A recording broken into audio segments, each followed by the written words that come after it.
Moments ago, their great star, Elson Steele, who we'll tell you about at halftime, but Steele has had a remarkable week this Valentine's week with 3 overtime goals to become the star selection. Let's take a look at the officials of tonight's game. First, the senior referee, Gino DiPolito, who has worked every pressure game in the MISL. This is his second All-Star game. He'll be joined by Herb Silva, 36 years old, from Chesterfield, Missouri.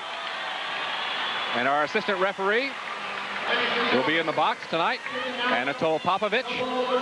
Popovich double-checking on substitutions and making other house-cleaning chores for the referees. A 3-referee system, 2 on the field, 1 in the box. And Steve Mertz, Mr. Soccer in Kansas City, kicking out the game balls. We'll take a look at Keith Van Aaron, the goalkeeper for the Eastern Division, 3.97, one of 2 goalkeepers currently with a goals against average under 4. And 200 feet away in the nets from Keith Van Aaron will be Slobo Ilijevski of the St. Louis Steamers. Slobo comes in with a goals against average of 4.47 and a record of 12-11. And you can always expect him to do the unexpected. And interestingly, Al, what has just happened, the Eastern Division team has just changed lines. They're going to start their number 2 line. They came out on the field, saw who was going to be playing for the West, took all 5 players off the field, and Kenny Cooper, once again, the tactics of the East, a tactical master. Helmut Dudek of the Memphis American starts things off for the Eastern team. We're just underway in quarter number 1 as Heinz Wirtz of the Baltimore Blast is sent to the turf by Ilmaz Orhan of the Kansas City Comets for the West. East in white, the West in red. No one filling up the right point for the Eastern team, Steve David. And Dennis Mepham of Buffalo collide. This is Greg Mikowski of Kansas City, dropping it off for Steve David of Phoenix.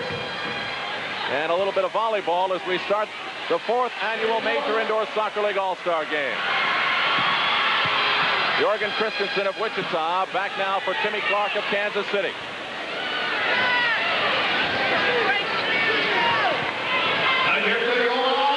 Ilmaz Orhan, the Kansas City Comet, on the ball to Steve David. David lays it off. Stolen. Dave McWilliams in the neutral third for Jorgen Christensen, who intercepted. Kai Hoskevy of the East lays it off. And a ragged start to this All-Star game. Players trying to get used to each other after a very brief practice yesterday. Helmut Dudek in front for Mepham. Mepham keeps it. What a goal! The East team gets on the board. Dennis Mepham.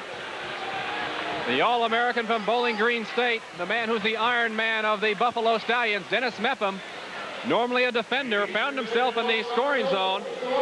The deflection, Helmut Dudek making the pass to the outside. The ball going very high. Mepham, sidewinding, right-footed volley inside the crossbar. And with that, the East has gone ahead 1-0. In his first All-Star appearance, Dennis Mepham from Helmut Dudek at 1:02. And so the East team was able to make something out of all that confusion. Steve Jungle for the Western team bounces it in front, off the glass, and Val Tucha of New York brings the ball out. Tucha for Stan Stamenkovic, and Tucha has to retreat into his own defensive third. Now Peter Barelich of Baltimore for the East.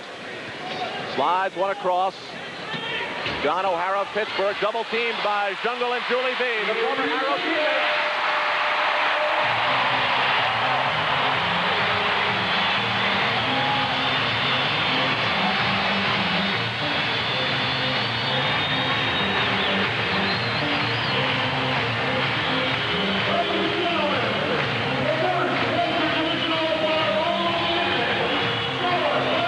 Unassisted is John O'Hara, the captain of the East, lost control in his own defensive zone, and Steve Jungle showed why he holds every MISL record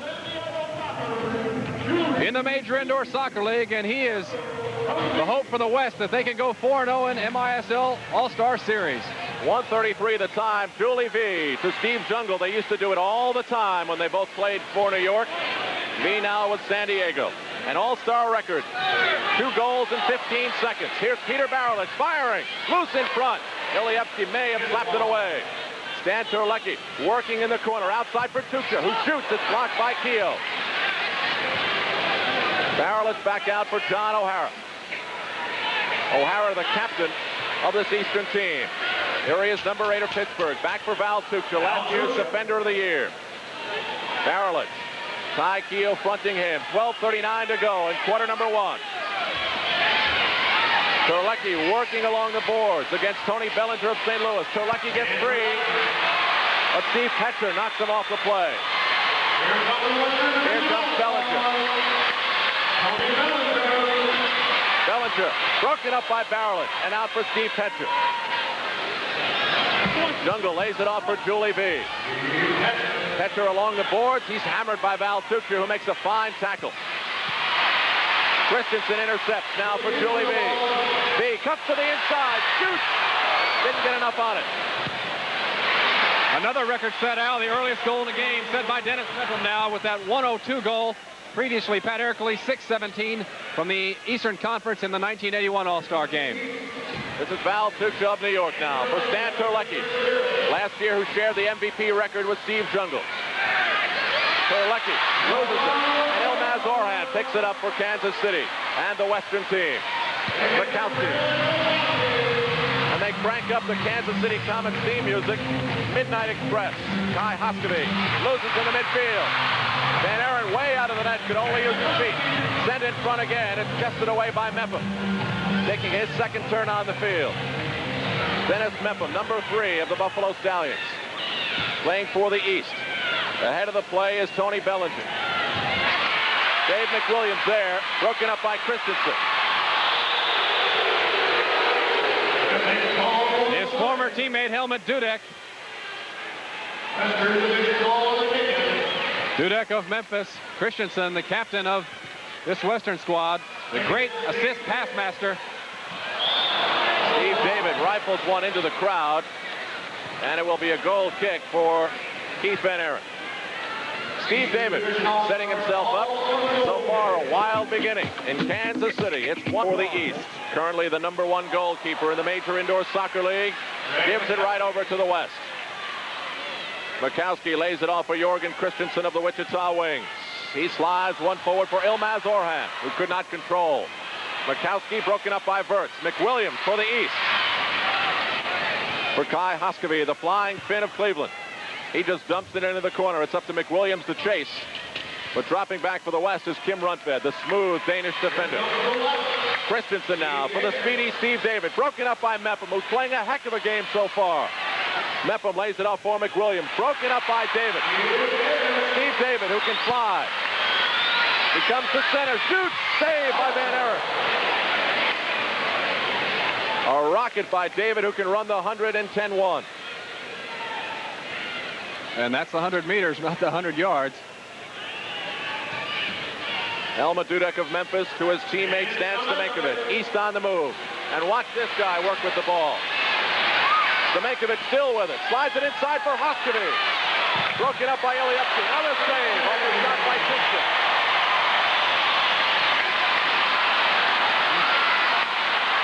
This is Ilmaz Orhan. Moving it ahead for Julie B. B can control, and Stan Terlecki is there to break it up. Across the midfield line. East team with the soccer ball. Terlecki with Stamenkovic. And Baralich on the left side.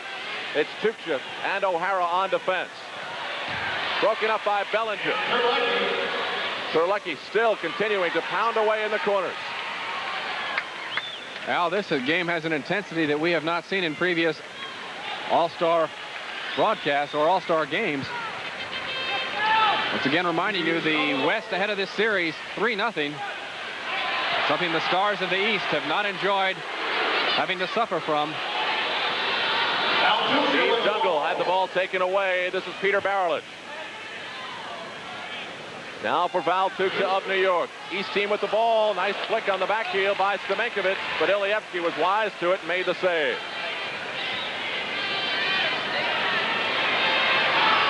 Steve Petra now for the West. Marking him tightly is Baralich. Van Aaron gives up the rebound. Tucher sweeps it away. Almost a break for the Western All-Stars. And now Terlecki once again. He shoots. It's blocked by Ty Keogh. Out for John O'Hara. 1-1's the score. Terlecki now trying to switch from right to left side. His shot is blocked. It's Petra, Bellinger, and Keogh, the St. Louis connection for the West, along with Julie B and Steve Jungle. Here's B with the ball. Double team. B's in trouble. Jungle gets the weird rebound. Moves it outside for Petcher. Petcher working on Barrelett. A back heel from Jungle that Van Aren handles. Kyle, just glancing down the rosters, you favor the Eastern team, correct? Yes. And I think the reason why is this year, Kenny Cooper is the coach, a man who is very disciplined, and I think will force the Stars from the East not to play for the MVP trophy, but to play for the victory. Change the assist on the first goal to McWilliams, not Dudek. Here's Ilijevski. Soft bounce off the boards. Terlecki is there. Bellinger knocks it away. Tony Bellinger playing in all 4 MISL games. Only Steve Jungle and Steve Petcher have also done that. 7 minutes and 6 seconds remaining in quarter number 1. Steve David of Phoenix for the Western team. Broken up by Dave McWilliams, who finds Kai Hoskevy. Helmut Dudek, one of the strongest left foots in the game. Now Heinz Wirtz. Wirtz for Dennis Mepham.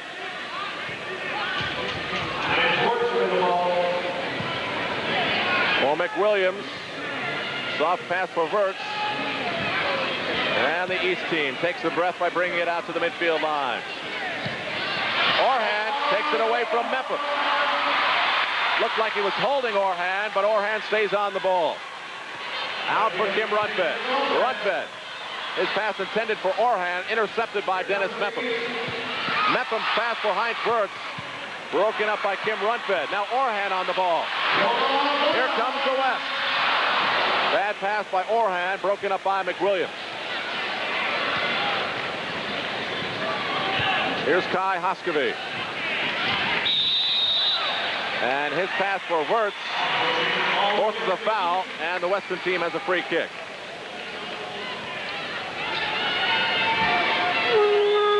Jorgen Christensen of the Wichita Wings, one of the great pass masters of the league, lays it off for Orhan, who challenged Dudek. A little bad blood there. Here's Ilijevski on the loose ball. The distribution by Ilijevski wound up in the penalty box, and Herb Silva signals a free kick. And we'll get to that in just a moment. From Kemper Arena in Kansas City, the all-star game of the MISL. A very good opportunity for Stan Stamenkovich. He lofted it over the crossbar. 5:30 to go in quarter number 1. Barrelett shoots off the outside of his right foot. And he bent that shot wide. Back comes Kim Rundved. Western team now on the move. Rundved lofts one for Christensen, his Wichita teammate, right through the crease. And no one there to knock it in. Rundved out for Orhan. And now Steve David. Orhan's free. Van Aren is out and sprawling. But a whistle stops play. 2-minute penalty against Keith Van Aren. Using his hands outside of the penalty area. It's an automatic call this season. We'll see Van Aren clearly outside, as that's Jorgen Christensen's shot. Tried to put between the legs of his defender. And on the rebound, Rundved on the far side. There's the 1-2 pass with Steve David. Well outside the line. Keith Van Aren will cause a 2-minute penalty to be assessed to his team. He will not have to serve it, however. He will remain in the goal area. And so we will get a look at the Western team man advantage unit. Steve David, Jorgen Christensen, Steve Jungle, Kim Rundved, and Greg Mikowski. Eastern team had not put a player in the box, thus the stoppage in play, and Helmut Dudek, the highest scoring defender in the MISL at the moment, goes to the penalty box. Outside, a shot off the glass by Rundved, and just lofted over the windows by Christensen. There's Jorgen Christensen, another of the fine Danish players, 2 of which we'll see tonight. And the Lord of all indoors, Steve Jungle. Jungle now toiling for the Golden Bay Earthquakes. Here's Christensen. West team with the man advantage for the next minute 50 or shorter if they score. Greg Mikowski working on Stan Terlecki with Tuksha, O'Hara, and Dennis Mepham on the Eastern penalty killing unit. Mikowski shoots, blocked down in front by O'Hara and cleared by the Pittsburgh defender. Mikowski has been particularly powerful on man advantage situations. Second leading scorer for Kansas City as a defender. Christensen angles one for Rundved. The two Wichita players work a 1-2. Terlecki's out there in his red shoes on the point. A soft rebound for Val Tuksha in the corners. And if there's one player you'd love to have on your penalty-killing unit, Kyle, it's this guy, number 21, Val Tuksha. Well, you can see not only can he win the ball and hold it, but he made a nice pass for Stan Terlecki that ultimately was lost. Kim Rundved on the ball. And they try to rile up the crowd again. Nice anticipation by O'Hara to intercept the Mikowski pass. Terlecki now, shorthanded situation for the East. Tuksha on the right side. The drive wide and up into the crowd. And it will be a kick-in coming up for the Western team. Have a corner kick now as that shot of Tuksha was headed out. Wouldn't have found the mark anyway. For the coaches in this game, Pat McBride, it's his third appearance, too, as a former head coach of the All-Star game. Both have been successful.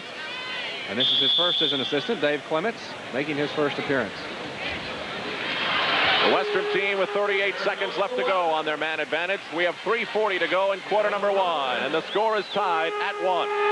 The scorers Dennis Mepham and Steve Jungle of Golden Bay. Locked down in front by O'Hara. Mepham souls it down for O'Hara. And the Eastern team brings the ball out to the neutral third. Stan Terlecki threads the needle for Mepham, who didn't see it over his right shoulder. And here comes Slobo. Out for Greg Mikowski, his former teammate. Now Stephen David. 4 seconds to go in the man advantage. And it looks like the East will kill the first penalty of this All-Star game, and they do. Helmut Dudek out of the box. The penalty to Keith Van Aaron has expired. Terlecki shoots, and Terlecki misses. Ilijevski fires out for Steve Jungle. Here's Oscar Albuquerque of the Phoenix Inferno. Out for Tony Bellinger. Albuquerque gets the block shot. Dishes it off for Bellinger. Working on Peter Barrelage. Bounces it in front. Julie V back for Bellinger. And a scramble. Helmut Dudek brings some sense to that mess and brings the ball back to the other end of the field. Shoots on a quick left-footed shot. Dudek showing us why that left foot is one of the most feared weapons in the league. Barrelage working on Albuquerque. It's loose in front, and Hoskevy couldn't get a foot on it. Ilijevski almost out of the box and handling that ball. In fact, he was out of the box. The ball was not, however, and that's the critical element. Where is the ball? And the ball was still inside the box totally. Julie V for Ty Keogh. Gomez Orhan, now Julie V, pulling it behind his back, broken up by Mepham.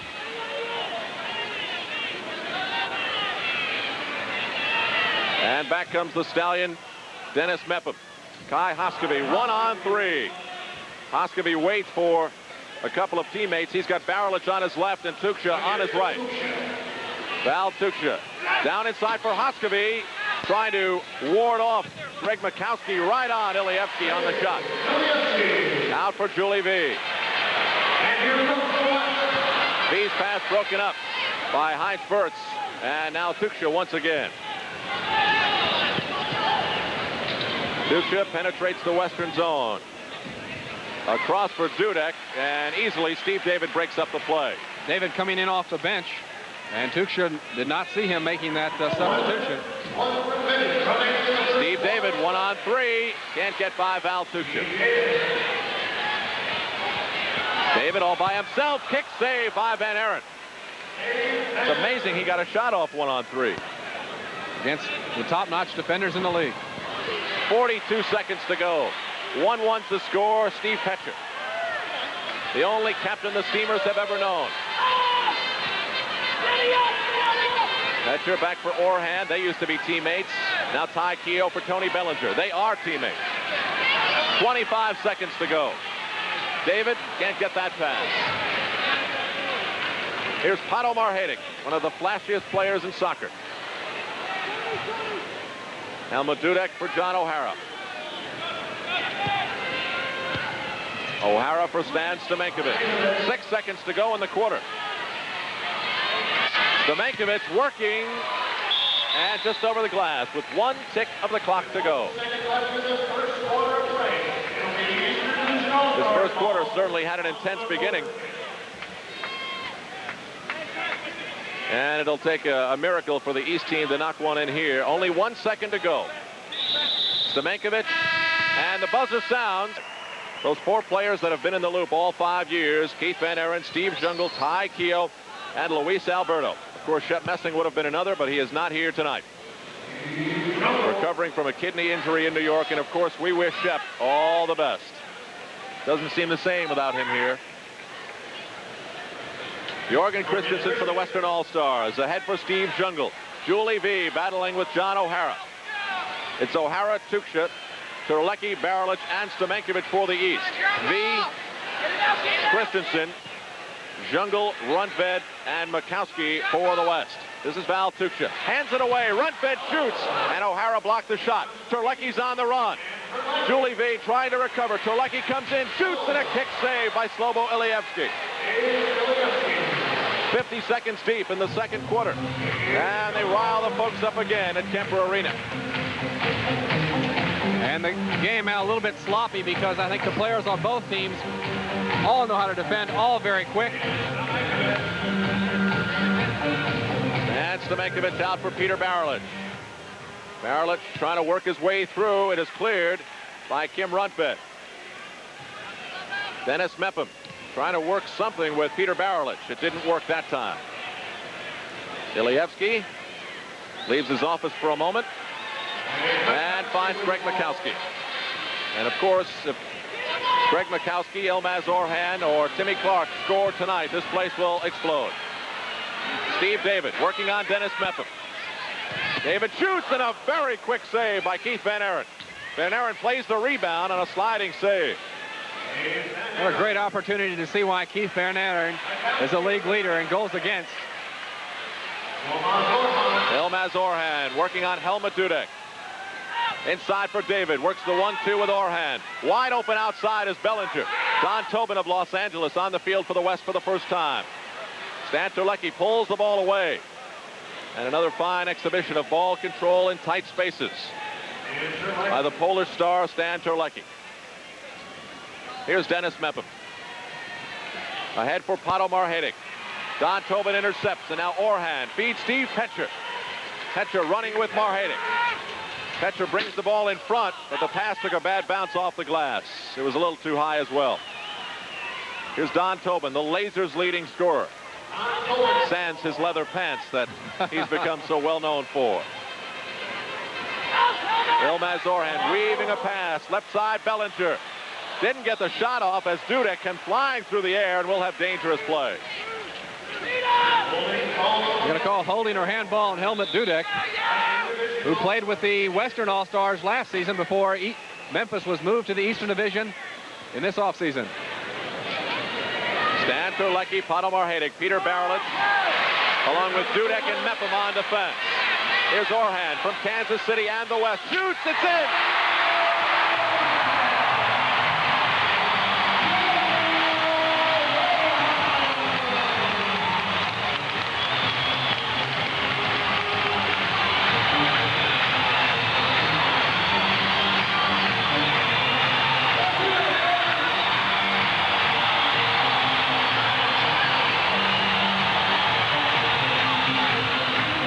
On the replay, we can see the shot, but the goal was really set up by Tony Bellinger, who made a run into the corner to pull the defense of the Eastern Division down into that corner and allowing Ilmaz Orhan to go down inside the box or just outside the box and take the shot. And so with that, the West, the team that the Kansas City Comet fans here at the Kemper Arena are rooting for, have taken a 2-1 lead.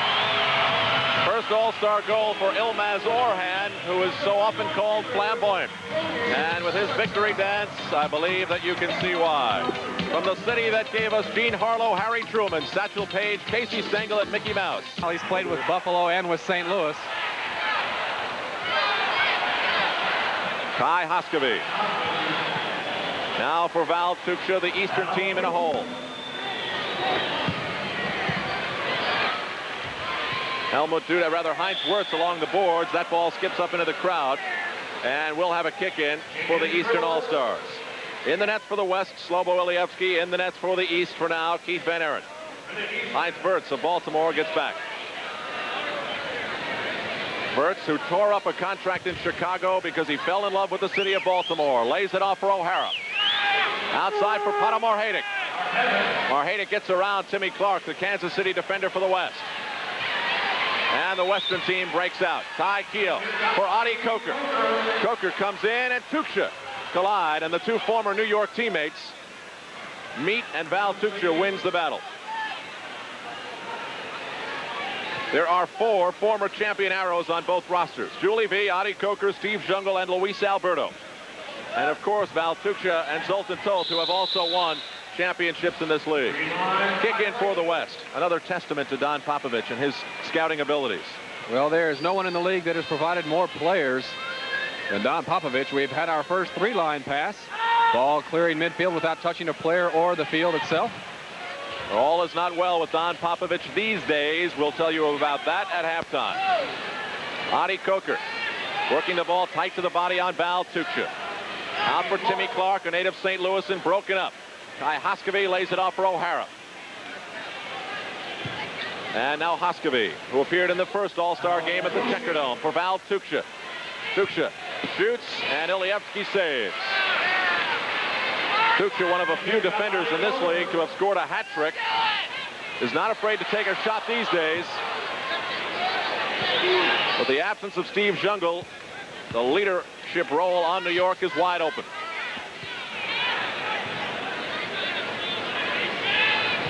Elma Dudek trying to draw Oscar Albuquerque towards him. Albuquerque didn't fall for it, and Dudek sends it to Marhadic, who's in traffic. Marhadic gives it away, and here's Adi Coker of San Diego.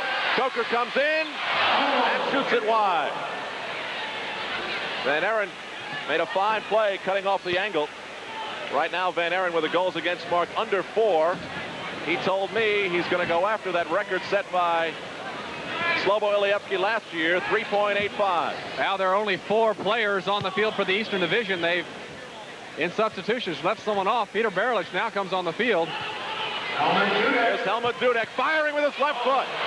And Ilijevski had the wherewithal to look behind him to see that he made that save.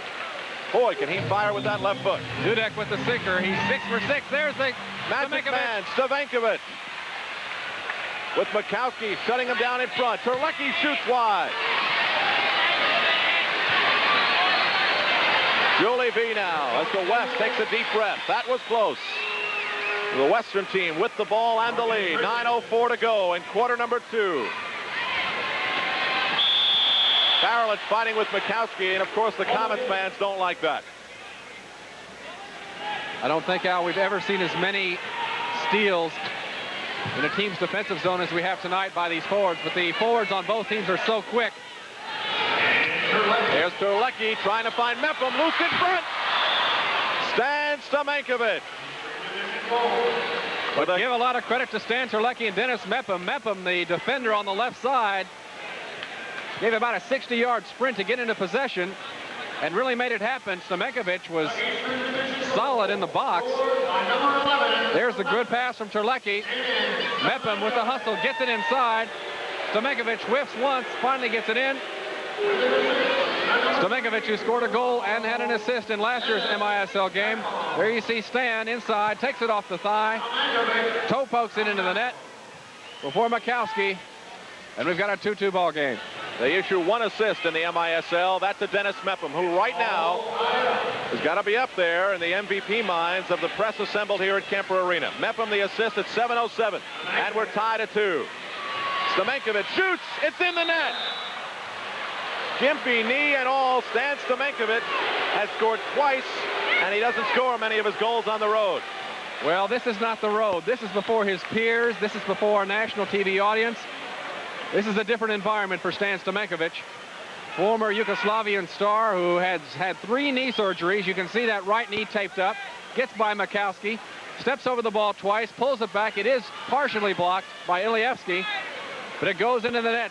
And the MISL's leading scorer has his 2nd goal of the night. And another line that they'll have to retype in the All-Star record book. The fastest 2 goals by an individual player 22 seconds, breaking the mark of Pat Ercole of 1:57. And that also breaks a record we set earlier tonight of consecutive goals in 31 seconds when Jungle and Mepham scored. Stan single-handedly now has the team record as well.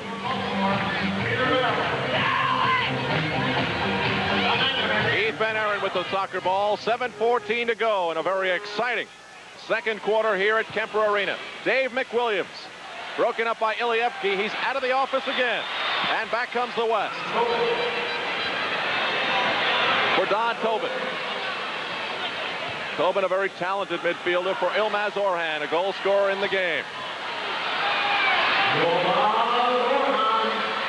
John O'Hara fighting Orhan. Broken up by Tuksha. The Eastern team going with O'Hara. Ernie Buriano of Buffalo, his first turn on the field. Luis Alberto, his first turn. Dave McWilliams and Val Tuksha. Don Tobin, Ilmaz Orhan, Steve David, Tony Bellinger, and Timmy Clark for the West.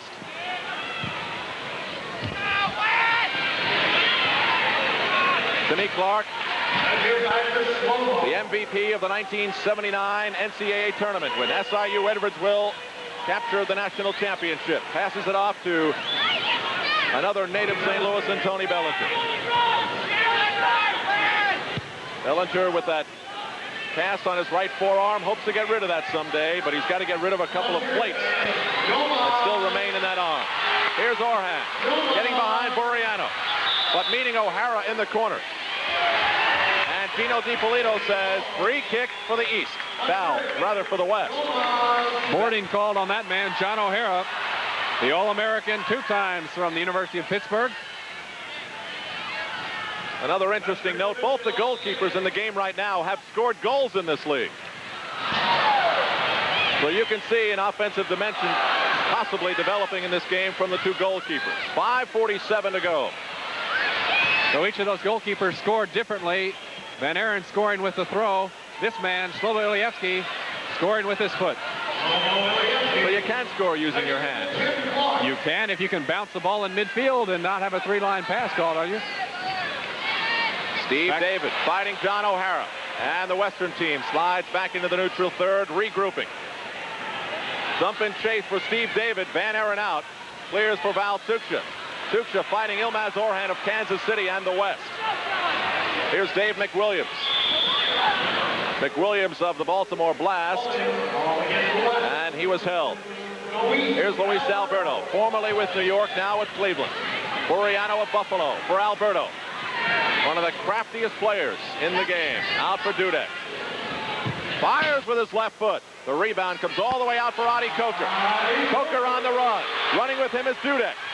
And a nice defensive play by one of the best defensive scorers in this league, Helmut Dudek. Now Mepham ahead for Hoskevy. Hoskevy rips one around in front. Ilijevski plays the rebound like the seasoned veteran he is. Had that pass been made by Kai Hoskevy at the Richfield Coliseum in Cleveland, no doubt it would have found his mark. Each field has a little bit different bounce characteristics in its corners and a different curvature. Adi Coker taken down by Helmut Dudek. And we'll have a free kick for the West. Adi Coker, a player who had such severe knee surgery that at one point they said he only had a 10% chance of ever playing again. He not only has come back and played, but he currently is the San Diego Soccer's leading scorer. There he is, tore his knee ligaments in '78. And a very slim chance of ever playing soccer again. And here he is in the 4th MISL All-Star Classic, proving all the statistics in the world can be wrong. Adi Coker limps off the field, and these players are giving it all they've got. We're live from in this All-Star game in Kansas City. He's had an incredible career. He is kind of a Jekyll and Hyde personality, Al. Sometimes he's on, sometimes he's not. He hasn't had the consistency that Steve Jungle has had, but Jungle is nowhere near the points that Stan has had. Totally unique talent. We'll start things off with a free kick for the West. Jorgen Christensen tried a nifty pass for Jungle in the box. It's Rundfed, Christensen, Makowski, Jungle, and V for the West. And for the East, they go with Heinz Wirtz, Stamenkovic, Hoskevy, Dudek, and Mepham.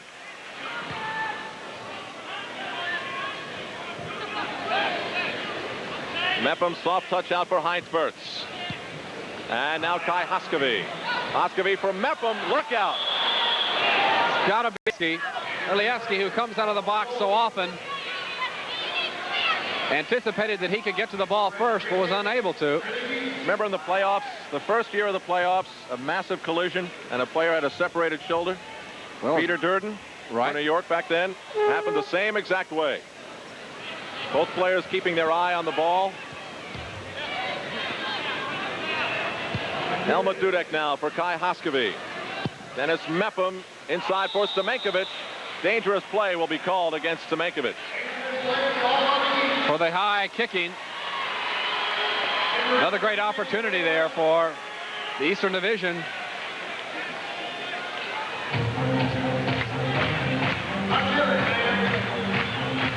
And now the Western team, Julie V of San Diego. Right through the crease from Jorgen Christensen. The rebound out for Kim Rundved. Rundved back for Christensen. He rarely shoots. He's usually looking for the pass. Here's Jungle.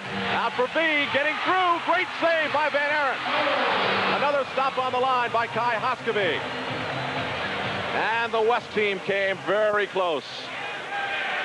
Here's Stamenkovic doing what he does best. Working the ball in close.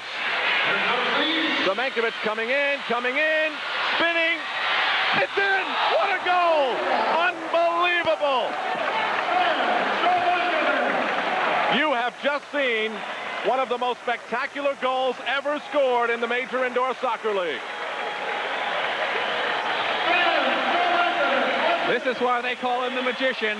3 goals in a row inside the box. He had players to pass to.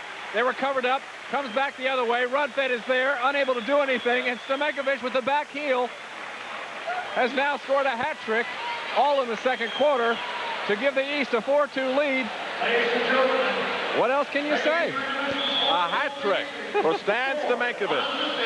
The fastest hat trick in All-Star game history. 4:59. Pat Ercole had done it in a little over 12 minutes. Well, they can start engraving the trophy almost. 4-2 now. The Eastern team leads. Wow, was that a spectacular goal.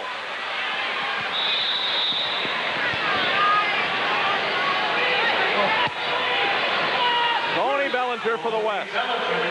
The crowd giving a standing ovation to someone they will probably never cheer for again. Julie V. Steve Petcher. His shot is blocked by O'Hara. Bellinger cuts to center, shoots. It's blocked by Luis Alberto. 2:10 to go in the second quarter. 4-2, the Eastern team on top, trying to break a 3-game hex that the Western team holds. Here's John O'Hara for Luis Alberto. Alberto for Val Tuchka. Tuchka for Alberto. Inside for McWilliams. Alberto's shot is blocked by Bellinger. McWilliams posted himself inside low, was able to get the ball and get it back to Alberto, the little 1-2. Back to Alberto, who scored the winning goal in the Arrows championship 2 years ago. The goal was scored by Jungle, and neither of them play for New York today. Steve Petcher back in his own third. We have 1:23 to go, and it's going to be difficult to top that. I speak, of course, of that goal by Stamenkovic. Julie V broken up by Alberto. Here's Dave McWilliams. Back for Alberto. A momentary lapse by the East. Here's Ernie Buriano. Luis Alberto.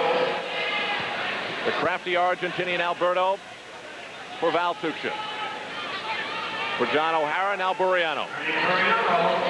Kai Haskevy checks back into the lineup for the Eastern team in white. As does Brett Hall for the very first time. Steve David. It's 4-on-3 for the West. Buriano hustles back to even the score. David shoots, and Van Aren with a save. Petcher lofts one for David. He's battling Brett Hall, one of the tightest and toughest markers in the game. Don't look at the size of Brett Hall to determine his ability. The Western team is forced back outside. Here's Ty Keogh. Keogh in front for Jungle. Tried to flick it on off his forehead.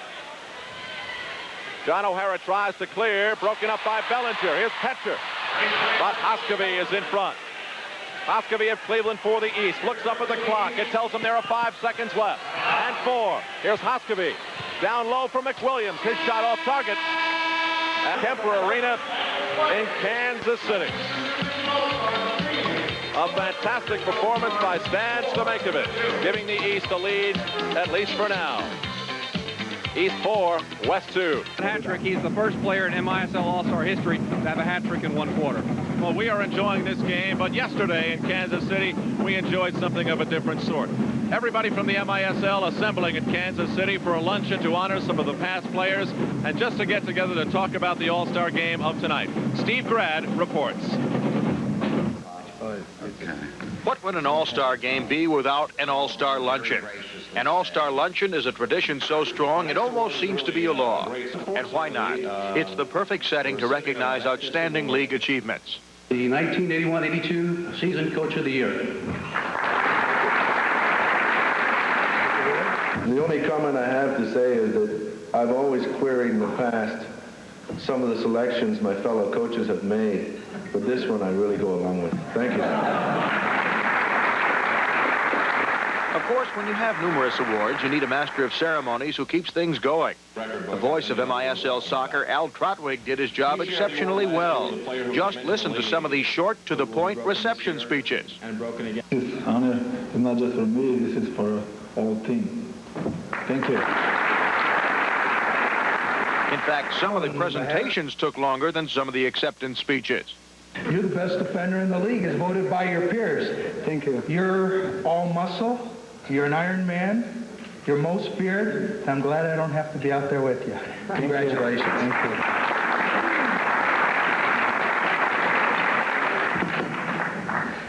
Thank you, all of you who supported me last year. Thank you again.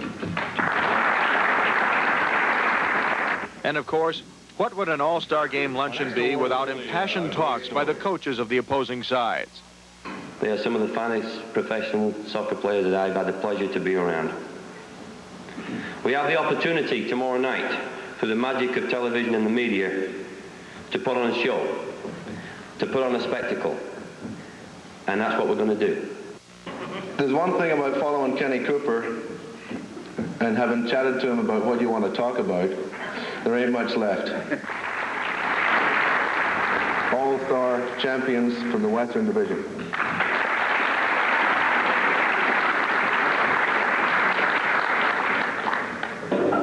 Only once a year will you get so many star-studded players having lunch at the same time together across enemy lines here at the All-Star Luncheon.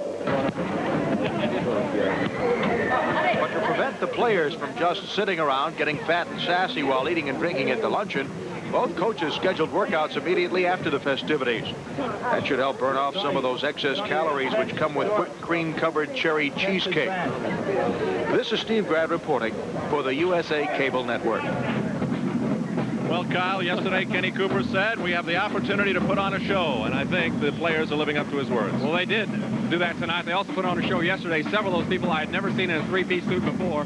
They had their hair combed and the face washed, the whole bit. It was quite a day for the MISL. All right, we move forward in our halftime festivities, and we're going to talk about some of the things that are happening in the Major Indoor Soccer League. We move on to miscellanea. We have a major story developing in New York. Arrows coach Don Popovich leveling a surprise on his team yesterday, saying that he will leave this team at season's end. He says he will retire, that he needs a rest, and return to coaching perhaps in 1984, but certainly not necessarily with New York. Having not spoken to Popovich, Terry Ilijevski, president of the Arrows, offered this response. It's a big surprise and very unfair to the team. I know one thing. No one is bigger than the fans. He seemed very annoyed that Popovich would disrupt the team at a time when their leader, Shep Messing, was leaving the hospital and the team was just starting to gel. He speculated that Popovich's statements were the results of frustration on a team that trades highlights in this game is an understatement. Well, you mentioned Dennis Mepham. Dennis Mepham got it all started for Stan Stomenkovic as this player, Stan Terlecki, here makes a pass to his left. Mepham will corral rebound off a defender, somehow get the ball into Stomenkovic, who is already inside the crease. There's a deflection. Mepham toe pokes it inside. Stomenkovic one touch, and as he's falling down, gets a toe on the goal. And at that point, that brought the game back to a 2-2 tie. Stan Stomenkovic from Dennis Mepham. The next goal Stan Stomenkovic scored came from Peter Barilich. Here we see Stan going against the Kansas City Comet defender, Greg Mikowski, hometown hero. Stan with the fake. Turns it back. He had already had the pass here from Peter Berlich. He's going to go all the way inside the box. He'll pull it back to the near post. Ilijevski was able to get a hand on the ball, but not enough to keep the ball out of the net. At that point, the East ahead, 3-2. And then here's the beauty. It's a 3-on-2 fast break. Stamenkovic, all alone against two defenders. He's got players, teammates to his right and to his left. And as the defenders collapse, he takes it alone inside the box. There's the heel, left-footed, behind, and Ilijevski caught on his right hand going the wrong way.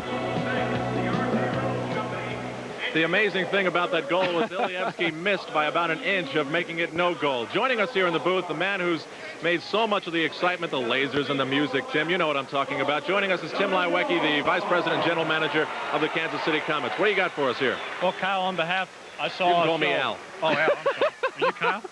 Okay, so I've only known you guys for 5 years. I really feel bad. I saw a game where the Wichita Wings fan club sent up a couple of the Wingettes and gave you some jackets, and we don't have any girls, and I'm not going to kiss you, but what we'd like to present to you on behalf of the Major Indoor Soccer League and the Kansas City Comets are 2 All-Star satin jackets to commemorate the Major Indoor Soccer League's 1983 All-Star game. Stan Stamenkovic's name is on back.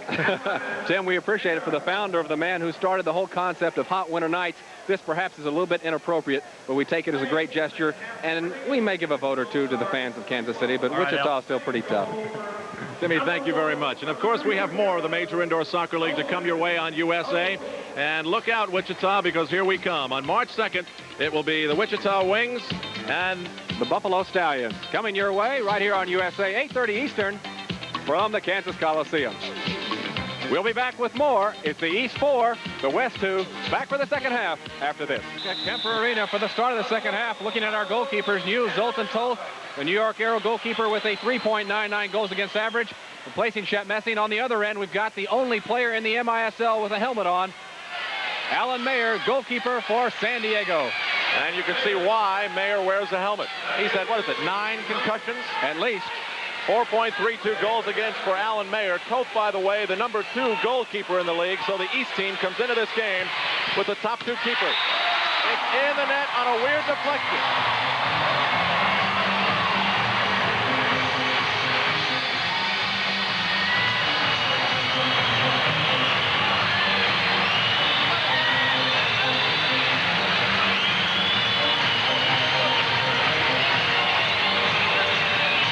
Mikowski becomes the second Kansas City Comet to score. But as so many coaches will tell you, an errant pass can become a goal in the MISL. It was deflected in the net. And the West streaks back. They credit the goal to Steve Jungle now. Mikowski will get an assist. And a quick goal inside the first minute. 4-3, the East team leads. Here comes Kim Runfed of Wichita for Steve Jungle. Swept away by John O'Hara of Pittsburgh. And now the East, wearing white, is led by Stan Terlecki. Val Tukship and Stan Stamenkovic, who has dazzled us. Stamenkovic is taken down. And now Julie V. Interestingly enough, we have 2 Hungarian defectors in this league. Julie V and Zoltan Toth. Jungle banned on the shot. So Toth makes his first save. Boy, did he have a rocky start when he first started in this league. He didn't have any idea where the rebounds were coming from. But he has adapted very, very well. Here's Terlecki, double team. Brett Hall trying to help him out. Julie V, 1-on-4, sliding the ball on the sole of his foot for Jungle. In front. And Toth is there. Well, it's exciting to see Julie V and Steve Jungle on the same team again, if only for a night. The West team back defensively. Mayer takes no chances. Alan Mayer of San Diego rolls it out for Ilmaz Orhan.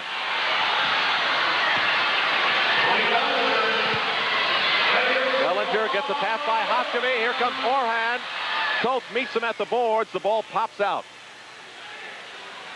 A battle along the near side. Orhan saved on the rebound. It's in.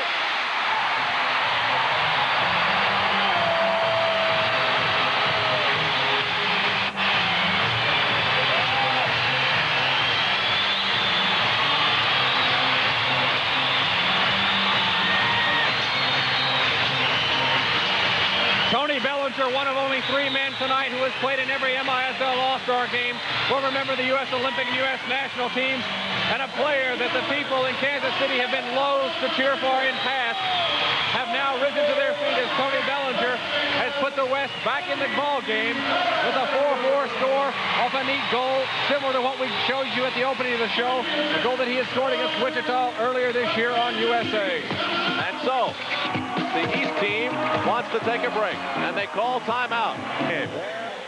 This has had every element. Here's the goal that was credited to Steve Jungle. It's Greg Mikowski with the knuckleballing bomb that deflects off a defender for the East into the goal. Jungle, being the Western player closest to the goal at the time the ball entered the net, will get credit for the goal, though he never touched it. To the crowd's delight, Kansas City players have been involved in 3 of the 4 Western goals. While we have seen many All-Star records fall by the wayside. The earliest goal in the game by Dennis Metham, a minute 2. We'll tell you more. Here comes Heinz Wirtz. Mayer way out of position, but scrambles to make the save. We've had the shortest time for 2 goals, 24 seconds by Stan Stamenkovic. Here comes Steve David. Kick save by Zoltan Toth. We've had the shortest time for 3 goals, the shortest time for 2 goals as a team, and a lot of other fun and frolic in Kansas City. Here's Steve David again. Amazing that he can hit the ball as well as he can, going full speed. We've got a tripping foul against the East. Be a direct free kick. Bellinger got that goal assisted by Orhan at 2:25 to tie the game. As we look at Steve David, a scrambling Zoltan Toth, who has to be shocked. He's given up 2 quick goals. Jeff Messing told Zoltan Toth as he came to Kansas City, he said, Zoltan, do 2 things. Keep your jersey and take home the winning check. Jeff always the capitalist, but right now we're tied at 4. Well, also something that Shep has been unable to do as a member of the Eastern team the last 3 years. Here comes Ilmaz Orhan, and this place is rolling. Toth plays the rebound. Helmut Dudek backheels it for Kai Hoskevy for the East. Hoskevy of Cleveland ahead for McWilliams of Baltimore. Now for Wirtz, his blast teammate. Hoskevy has it taken away by Steve Petcher. Now Orhan. Hoskevy hammered to the ground. And this will be a 2-minute penalty for the West. No question about it. Kai Hoskevy is one of the better players at drawing a foul. You'll see him use his body early to get Orhan on his back. There's Hoskevy using his body. He knows right where Orhan is. He'll step over the ball, steps over the ball to draw the foul, the trip from behind. And with that, Hoskevy is going to stay on the ground till Orhan is cleanly into the penalty box. And so for Ilmaz Orhan, the man who gave the assist on the goal that Tony Bellinger scored to bring the game to 4-4, has now put the West a man down. The dread of every player and every coach. An injury in an All-Star game. And I certainly don't understand what Ilmaz Orhan was complaining about. Here is Zoltan Toth, who replaced the injured Shep Messing in the Eastern lineup. Shep had an injured kidney. It gave him major problems. He was in the hospital. I'm told he came out of the hospital on Saturday, but will miss approximately 3 weeks of action. And I am sure that Shep is feeling sympathy for Zoltan Toth, although Shep has been there. Shep has had just horrendous results in All-Star games with a goals against average of 8. 4-4 is the score. Peter Barrelett across for Stan Stamenkovic. The East team being patient here. And Dudek with a projectile off his left foot. that goes into the crowd. That will give the Western team a free kick. You know, Al, in those situations, one of the difficulties is that every player, they get used to one another, and each team has their own pace that they like to make those passes on. That pass from Barilich, a little bit harder than Dudek is used to. And I guess once your timing is thrown off, things like that tackle from Orhan can happen. It's like a quarterback with new wide receivers in an all-star football game. Timing is very difficult to achieve. Man advantage for the East. Here's Bellinger on a lone run. He snaps one forward for Don Tobin. Tobin working on Barilich with 1 minute remaining in the man advantage for the East. Here is Zoltan Toth now out for Dudek, who feeds Peter Barilich. 50 seconds in the man advantage. Heinz Wirtz checking into the Eastern lineup from Baltimore. Here's Dudek from Memphis and the East.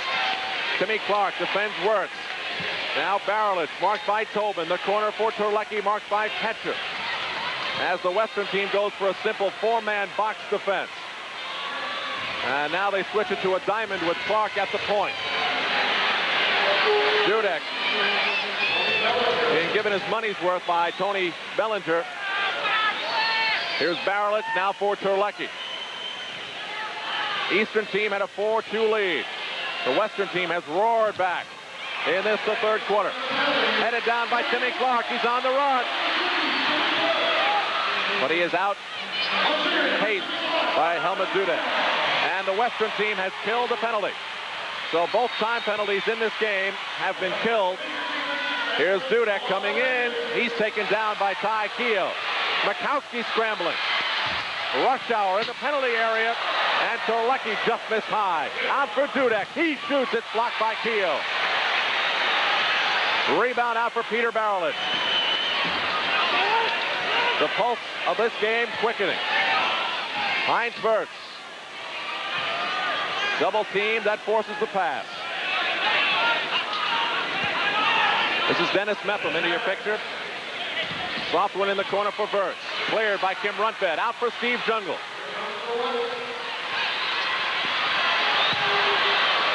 And Dennis Mepham launches one into the crowd, and we will have a goal kick.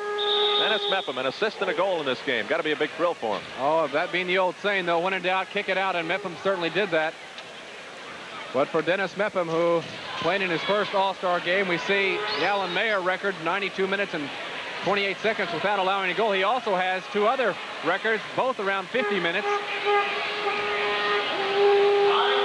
So that 92-28 was certainly not a fluke. And as you would expect, impressive stats all around for all these players. Makowski for Julie V. V weaving, diving, but he can't break it away from Dennis Mepham. And here's the Eastern team. Stan Terlecki running onto a pass from Hoskovich. Here is Stamenkovic. Look out.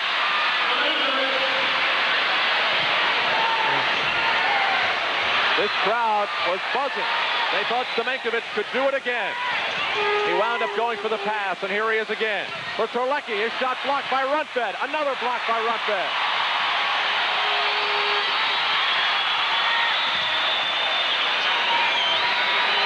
Rundfed in the corner. And DiPolito makes the call from the far side on Stamenkovic for kicking. Direct free kick now for the West. Here they come, 3-on-2. Julie V leads the charge for Steve Jungle. Nice defensive work by Mepham. And here comes the East again. Hoskovich's pass broken up by Keogh. No half-hearted efforts on the field tonight as we go field level. Pass by Keogh for Steve Jungle. His pass cross court. Ahead for Stamenkovic. That'll be 3 lines. Just barely 3 lines. It almost nipped the turf before it crossed that 3rd line. Well, Steve Jungle has set a record that cannot be broken. He scored a goal in each of the 4 MISL All-Star games. And with his earlier goal in this quarter, he has also become the all-time leader with goals with 6, breaking the record of Tony Glavin, last year's All-Star MVP who had it 5. Dangerous rebound in front. Out for Potomar-Haydick of Chicago, and the East team is on the move. Verts now for Barrett. There's a banner upstairs that says, "Where is Karl-Heinz Granitza?" That's a question I'd like answered too. It's hard for me to believe that he's not here, but he's not. Well, Tony Glavin being another player. The players did the voting. Here's and maybe, excuse me, Al, maybe that's an indication, though, of the number of stars coming into this league. Bellinger swipes it from Mar-Haydick. Oscar Albuquerque of Phoenix, formerly with Denver. Albuquerque ahead. Adi Toker. Tolter's out. Ball is loose. And it's cleared by Helmut Dudek. An all-star defensive play by Dudek with Tolt out of the box. We keep an eye on the Western bench. Kim Rundved, who has a bruised right foot, may have had that re-injured before. We'll see. Tolt picks up the loose ball. Here's Terlecki. Broken up by Petcher. Bellinger feeds Don Tobin of Los Angeles. 4:51 to go in the third quarter. And a high-paced shootout at Kemper Arena. Last year's Defender of the Year, Val Tuksha now for Potomar-Haydick. The flashy Argentinian working on Bellinger. His pass off target. The Irishman, Don Tobin, for Steve David. Here's Potomar-Haydick. It's 2-on-2. Mar-Haydick is teamed with Terlecki. It's Clark and Bellinger on defense. What a tackle by Tony Bellinger. Luis Alberto, who has not seen much field time in this game. Dudek and now Mepham. Back for Dudek, who has played a major role defensively for the East. Terlecki for Mar-Haydick. Mar-Haydick for Alberto. Blocked by Steve David. Alan Mayer of San Diego tends the nets for the West on the right. And Zoltan Tolt of New York tends the nets for the East on the left. Here's Bellinger for Steve David. Bellinger for Tobin. Marked highly by Dennis Mepham. A couple of years ago, Buffalo had a diamond in the rough in Dennis Mepham. He's a full-polished veteran now. Steve David has trouble controlling the bouncing ball in tight spaces. Now for Christensen. Gets around Dudek. In front. It's cleared. Dennis Mepham was there again. Mepham, the only member of that defense that did not go to Christensen. Here's Terlecki firing off target. Stamenkovic, double team. Look at him break away from that double mark situation. Dudek. Down low for Terlecki, who didn't try to shoot, just merely tried to deflect. And now Don Tobin.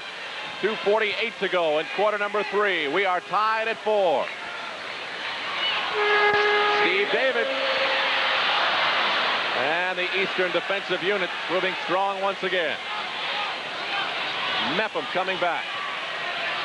4-on-3. Deep to the corner now for Stamenkovic. Tried the pass. It was blocked by Timmy Clark.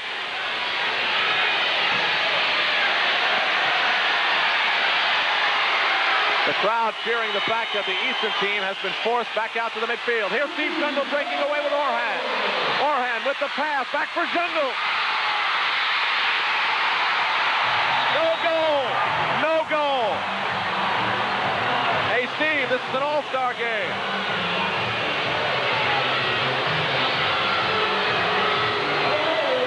You'd think we were in the championship series. Steve Jungle, the man who has been denied 2 things in his MISL career. One is to be MVP of the All-Star game. The second is to be part of a team that won an All-Star game. On we go. Heinz Verts hits the post. The rebound out for Orhan. DiPolito calling the foul on Jungle, disallowing the goal. And the scoreboard remains unchanged. 4-4. 1:42. The bruised foot of Kim Rundved proving not to be a factor. At least for now, he's back on the field for the West. Orhan, Mikowski, Jungle, Albuquerque, and Rundfed for the team in red, the West. The white goes with Wirtz, O'Hara, Mepham, Buriano, and Stamenkovic.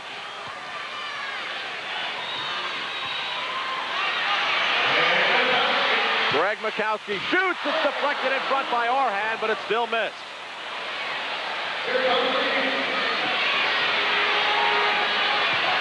Buriano feeds Dennis Mepham of Buffalo. Stamenkovic, gimpy knee and all. Here he comes. Saved by Alan Mayer.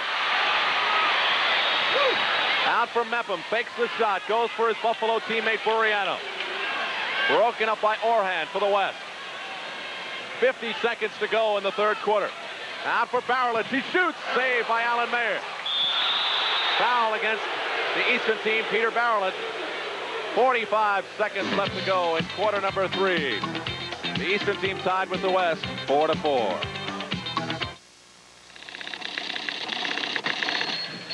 You know, for my money, every pair of slacks. Winding down the third quarter. This is Pato Marhadic, one-on-one with Kim Rundfed. Marhadic comes in, kick, save by Alan Mayer. Looked like he was going down too soon, but he stayed with the shot. 5 seconds to go. Vicious hit by O'Hara. That Orhan got by. And we go, and this should be fun. The fourth and final quarter of Major Indoor Soccer League All-Star Game 1983 edition. Here's Julie V for the West. Rips one in front, and Zoltan Toth makes the save. Steve Petcher now for Julie V. Jungle, it's broken up by O'Hara. And here is Peter Barrelage, leading Stan Terlecki. 4-4 the score. Terlecki comes in, shoots, rebound, another shot missing in the same exact place. And Alan Mayer held his ground.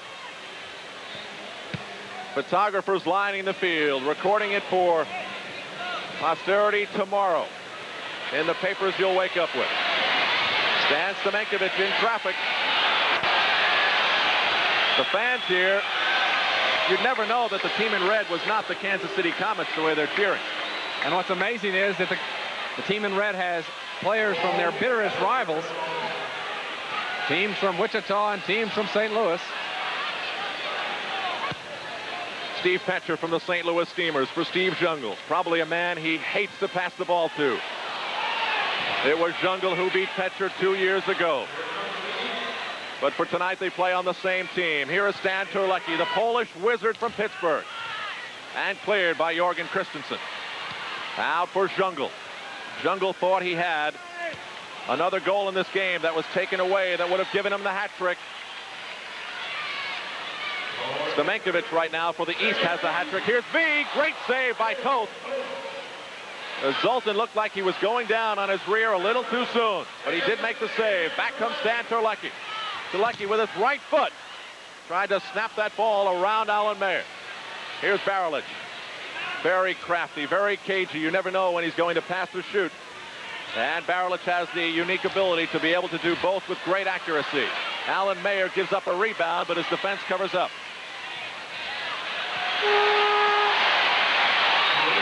Plaster of Paris well in hand. Here's Tony Bellinger. Bellinger banks one in front. Jungle leaves it for V. Great save by Zoltan Toth. Bellinger fires again. V looks to spin it. Lofts a pass for himself. Dudek. Jungle just misses. Pinball indoor soccer in front of Zoltan Toth. Out for Ty Keogh. The man from Golden Bay, Jungle, with a back heel for V. That one didn't work, and here comes Stan Terlecki. For Val Tuksha. Didn't trap it the way he wanted to. That ball took a strange bounce off the turf. Steve David wheels around. David's usually most effective when he's facing the net. Here comes Ty Keogh. A native St. Louisan, deflected in front. Adi Coker.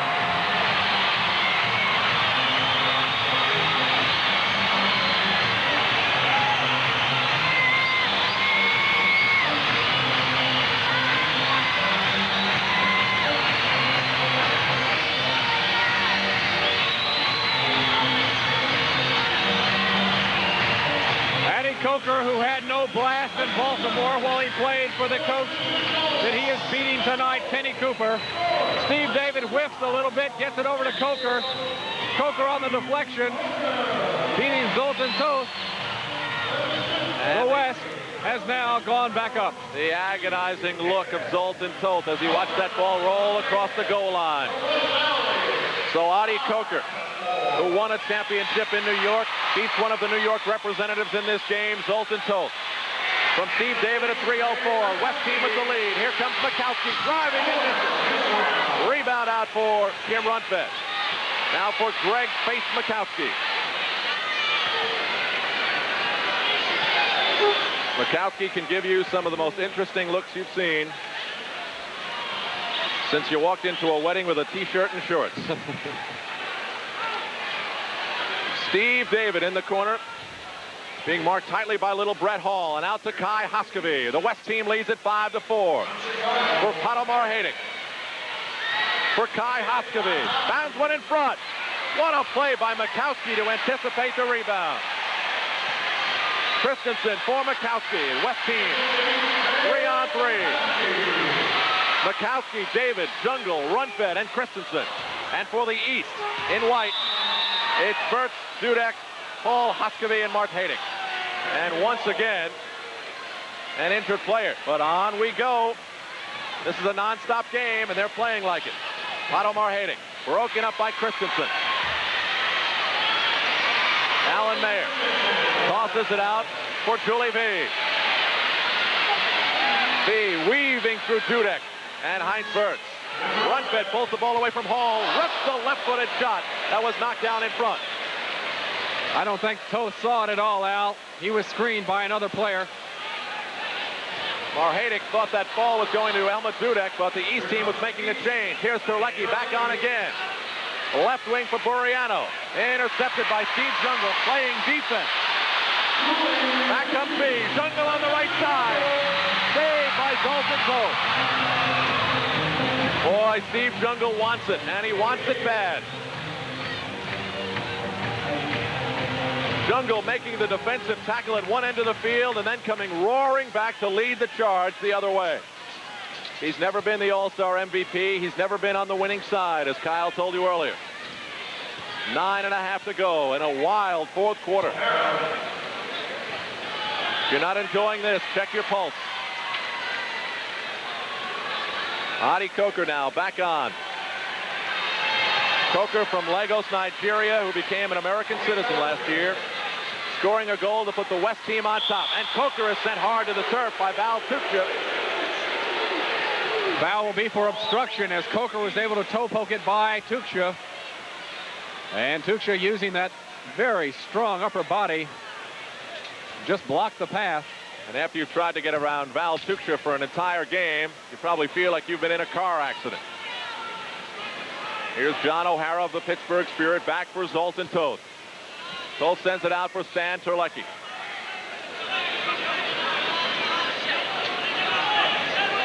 Eight minutes and 52 seconds to go. Along with you here at Kemper Arena in Kansas City, live on USA, Al Troutwig and Kyle Rote Jr. And a host of very helpful people that we'll mention later on. Here's Tony Bellinger now for Alan Mayer. Mayer from my neck of the woods, Islip, New York.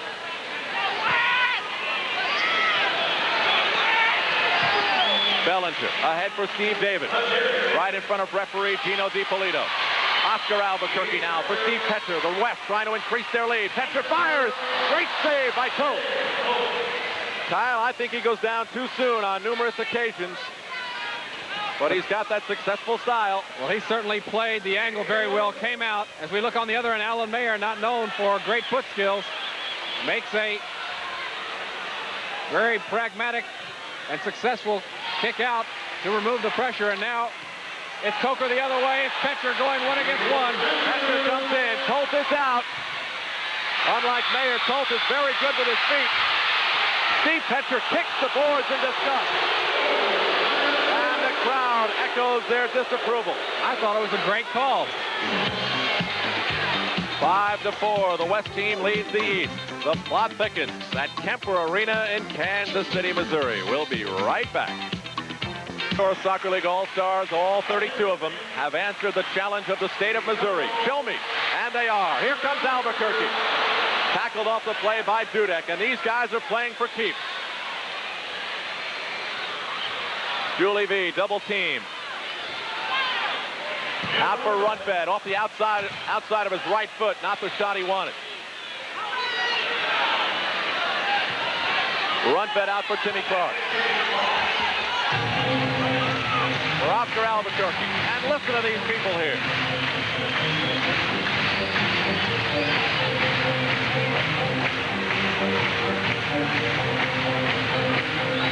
By Keogh. Marked by Terlecki and Dudek. Brett Hall hits Julie V. Hall takes the ball away. Brett Hall doing the Chicago Sting proud, and now feeds Stan Terlecki. Terlecki gets around Julie V, or tried to anyway. We've got a free kick. No, a 2-minute penalty. This could be the break the East team has been looking for. We've had 2 previous penalties in the game. In the first quarter, Keith Van Aaron of the East for a handball outside the box. Nothing resulted. And into the third quarter, Orhan with a penalty on tripping. Nothing resulted there. We'll be back with the tremendous intensity that we're seeing on the field tonight is all for $250 a man. $550 to the winning team, $300 to the losers. It's got to be more than that. Well, they're not playing here for money, Al. You know that. It's the honor and it's the pride. And these players give each other a very hard time in the offseason as to which division is stronger. It's always much like baseball. Here's Heinz Wirtz rocketing a right-footed shot. Rebound out for Hoskevy. 1 minute and 30 seconds to go, and the man advantage for the East team in white. Wirtz, Terlecki, Stamenkovic, Dudek, and Hoskevy. 2 Memphis Americans players out there in Dudek and Stamenkovic. Shot and a save by Terlecki. Stan the Magic Man with a winding sidewinder. Terlecki keeps it alive. Lofts it over for Dudek with a lot of hard work. It's Tobin, Clark, Bellinger, and Petcher. And 2 steamers defensively on the penalty-killing unit for the West. Here's Terlecki. Missing, and missing badly. He cannot believe that's the second leading scorer in the MISL last season. Be another 3-line pass. As Mayer puts the ball up in the stratosphere to try to remove some time on the penalty clock, which now reads 50 seconds left. And the penalty to Julie V. Well, most of the All-Star contests up till now have been very one-sided. 9-4, 8-5, and 9-5. Not this one. 5-4, the West team leads. 40 seconds more for the East team on the man advantage. Here's Heinz Wirtz, leading Helmut Dudek. Dudek for Wirtz. Hoskevy. Saved by Alan Mayer off the shot by Stamenkovic. Wirtz on the ball for Hoskevy. And broken up by the West, rather. Here's Dudek. 10 seconds to go on the man advantage. Hoskevy, where he's dangerous, in the corners. But Petcher of St. Louis pulls the ball away for the West. Penalties expire. Stamenkovic missed on the shot. 4:07 to go. Tony Bellinger breaks away for the West. Julie V open on the left side. Beautiful pass. V comes in. And Zoltan Toth forced an off-target shot. V again in front, and nobody there. Here's Helmut Dudek. There has never been overtime in the All-Star game. We could certainly have it tonight. Here comes Jorgen Christensen for Steve Jungle. Jungle coming in on Wirtz. In front, broken up by Terlecki. And here it comes. Stan Terlecki down the right side. It's 3 against 4. Stamenkovic now in the corner to Terlecki. Broken up by the double team. 3:18 left. The West ahead 5-4. Rundfed for Mikowski. The disc jockey is busy again. Rundfed looks to shoot. David in front. A great one-time touch for Steve David. He shot it high. Stan Terlecki hit by Jorgen Christensen at the midfield line. Ball was touched by Terlecki, but the foul probably was on Rundfed. That's the call. Terlecki the last player to touch it. Rundfed on the foul. And Steve Jungle going in to be the peacemaker. 12 players making their first All-Star appearance, 7 for the West and 5 for the East. A game they'll remember. Peter Barrett for Stan Terlecki. 2 minutes, 48 seconds to go.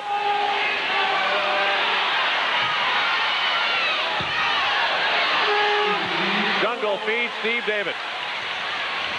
Dump and chase for the West. Toth plays the rebound, snaps it to the turf, and out comes Stan Terlecki.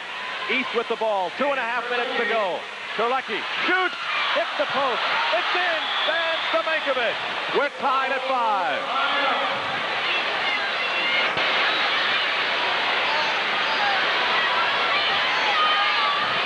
In most MISL games, a 2-against-2 attack would not be very dangerous.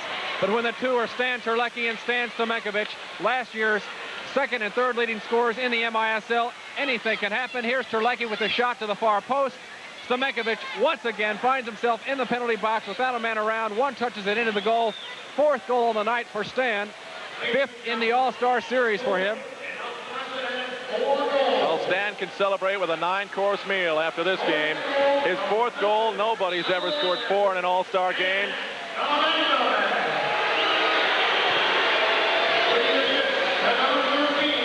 And on we go. Overtime looms ahead.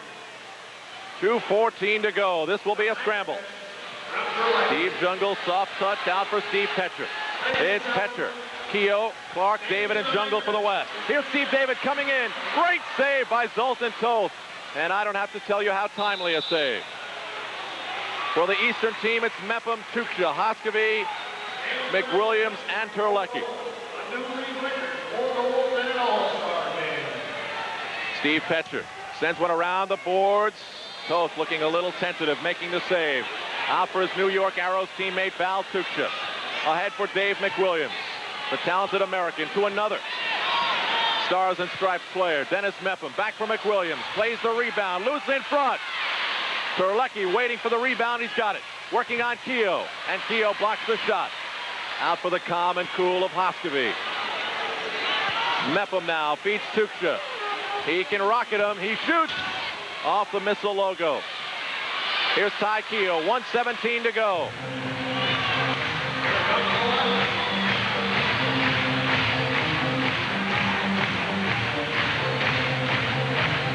Steve Petcher, 105, 104. McWilliams steals it away. Terlecki angles in behind him. The rebound almost came out for Hoskevy. Here's McWilliams. And Alan Mayer stops that rocket red ball before it rolled out of the penalty area. 50 seconds to go. We're inside of a minute in the 4th and final quarter of regulation time. Out comes Keogh. Terlecki marking him. Who will be the hero? Ty Hoskevy for the East. Terlecki and McWilliams are with him. Hoskevy fires. Oh, just missed high. Tuksha. For Ty Keogh. Keogh feeding Jungle. He's done it under pressure before. Oh, look at the calm and cool of Dennis Mepham. He sends it ahead for McWilliams with 13 seconds to go. McWilliams comes in, tried to pass, broken up by Steve Petcher. 7 seconds to go. Petcher looks at the scoreboard. Hoskevy tries to stop him. Christensen, great play by the top defender in the league, Val Tuksha. As Steve Petcher collapses to the turf, we're going to play sudden death overtime in the 1983 Major Indoor Soccer League All-Star Game. And now for the very first time, Zoltan Toth had such a difficult start. 2 quick goals by the West on him, but he made some key saves at the end. And with that, our final score in regulation time is 5-5. We'll be back with a sudden death overtime. Pride of Kansas City, and the fans salute back. They've got their money's worth here tonight. I have had a great time, and I've seen MISL games going back to 1978. This has been one of the best. And there's the bad news for the East. And it will be 4-0 unless the East team scores first. The next team to score will win this All-Star game. And it should be fun. Here's Kenny Cooper. Usually serious about a win. He's very serious tonight. The coat is off, the tie is loose. Don Popovich to his left in the tan jacket. As we told you earlier, Popovich says this is it for New York. I'm leaving at the end of the season. Well, we'll see. That story has more chapters to be written. Well, the Eastern team will put Zoltan Toth in the nets. Toth comes in as the #2 goalkeeper in the Major Indoor Soccer League. He gave up 2 quick goals to start off the third quarter and then settle down, finally giving up 1 more. Alan Mayer will be in the nets for the East. With 2 minutes and 26 seconds left in regulation, Stan Stamenkovic, the unquestionable MVP of this game, tied it at 5. Here we go. Kyle Rote Jr. is at field side to interview the MVP. Holding is called against Val Tukcha, and a dangerous free kick for the West. At least. There'll have to be at least 2 players in the wall. Yes, there are. Leaves Ty Keogh wide open. Keogh for Steve Jungle. He drives. The rebound comes out for Steve Petcher. Petcher for Ty, Keogh, and Bellinger. 3 steamers on the field now with Steve Jungle and Julie V. Jungle now with Golden Bay and V with San Diego. Here comes Stan Terlecki. He has seen a lot of action tonight, as has Kai Koskevy, who is on the field now.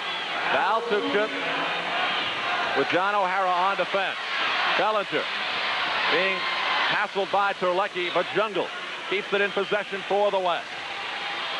Sudden death overtime. The next shot to beat a goalkeeper will win the game. Here's Oscar Albuquerque.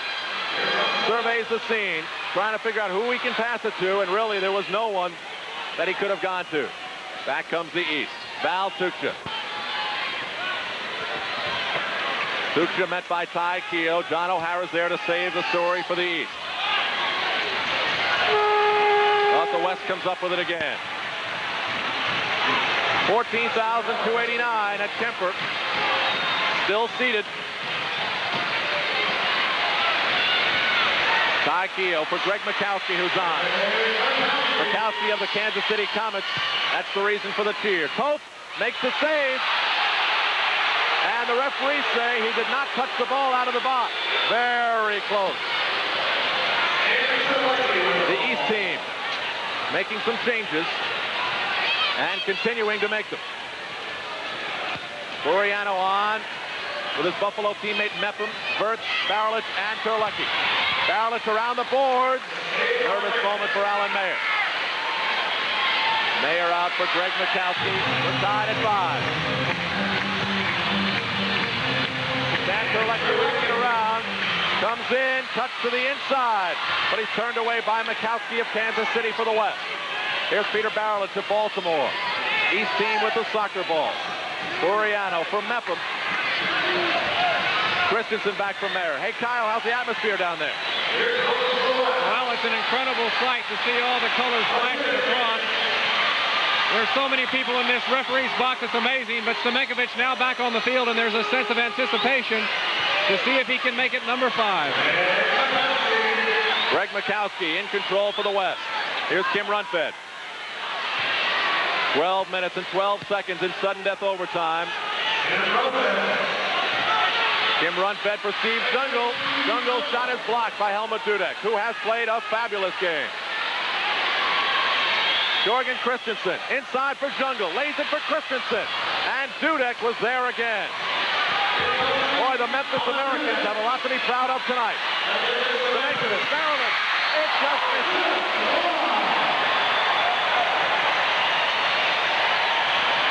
The East team coming oh so close. Here comes the West. Kim Rundfed. Broken up by Buriano. Stamenkovic for Buriano on a break. Here comes Ernie. No foul. And a save by Alan Mayer. Back comes the West. 4 on 3. Kim Rundfed with V to the corner. Here's Julie in front for David. Another shot blocked by Dennis Mepham this time. Or defensively, the East has come up big. Julie V tried to feed Tony Bellinger. A vicious pace to this game right now. Bellinger breaks free, but he is hit.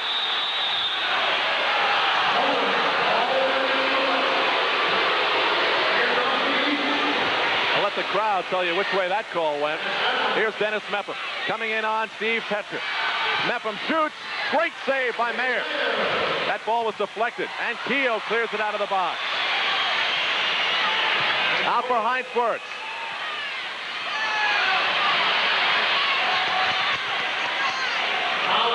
Petra taking a breather. In this long MISL season, these players came into this game very tired.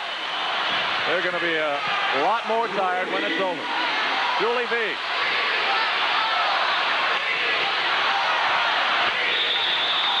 The crowd beginning to chant, "We want Orhan. We want Orhan." They're chanting for Ilmaz Orhan, the scoring star of the Kansas City Comets. Here's Val Tuchia. We're approaching the 10-minute mark of sudden death OT. Tony Bellinger intended a pass for Julie V. And now Stan Terlecki. Terlecki comes in, breaks away from Keogh, hits the post. The East has come very close. Here's Julie V. Val Tuchia is waiting for him. He breaks free, sends a pass for David. It's blocked by Heinz Wirtz.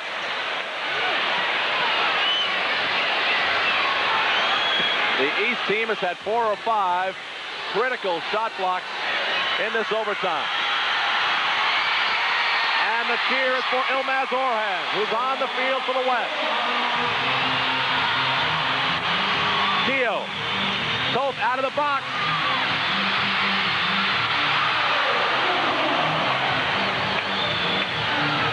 Ilmaz Orhan coming close on that opportunity. Al, the only player they would want more would be Elson Seal, who, as we told you, has scored 3 overtime goals. Here's another overtime situation. And the Kansas City Comets being overtime specialists this last week. Elson Seal not in this game, although the Kansas City Comets fans would love to have seen him here. He was voted the star of the week last week. But here's Ilmaz Orhan. The fans cheered for him. They got him. 29 goals on the season for Orhan.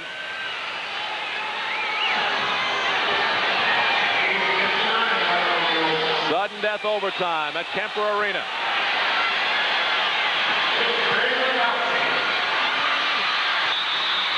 Whistle by Gino DiPolito. Quick restart. No, let's bring it back. A little too quick.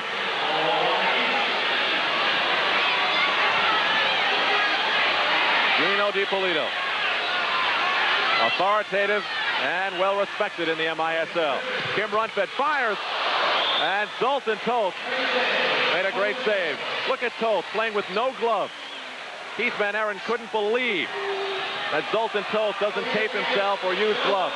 Most of the keepers in this league do. Whatever works. Here's Rundfeld.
At 6:18 of sudden death overtime has given the West their 4th consecutive win over the East.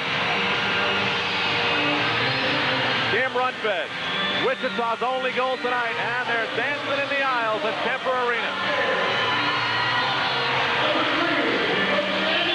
The MVP of the game in your screen right now, Stan Stamenkovic. It's the first time that the MVP has been picked from the losing team. So there's the hero. And you'll see him again on our next game on USA next week in Wichita. Kim Rundfeld of the Wichita Wings. A fantastic finish. Steve Jungle has finally won an All-Star game.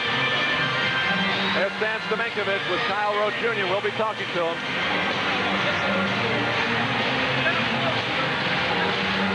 Let's go back and show you what happened.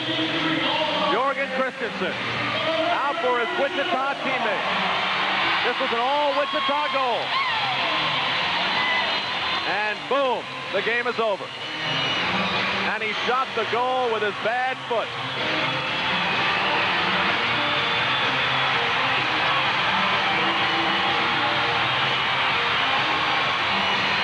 The final score at Kemper Arena. The West does it again to the East, 6-5. We'll have some final thoughts from Kemper Arena after this.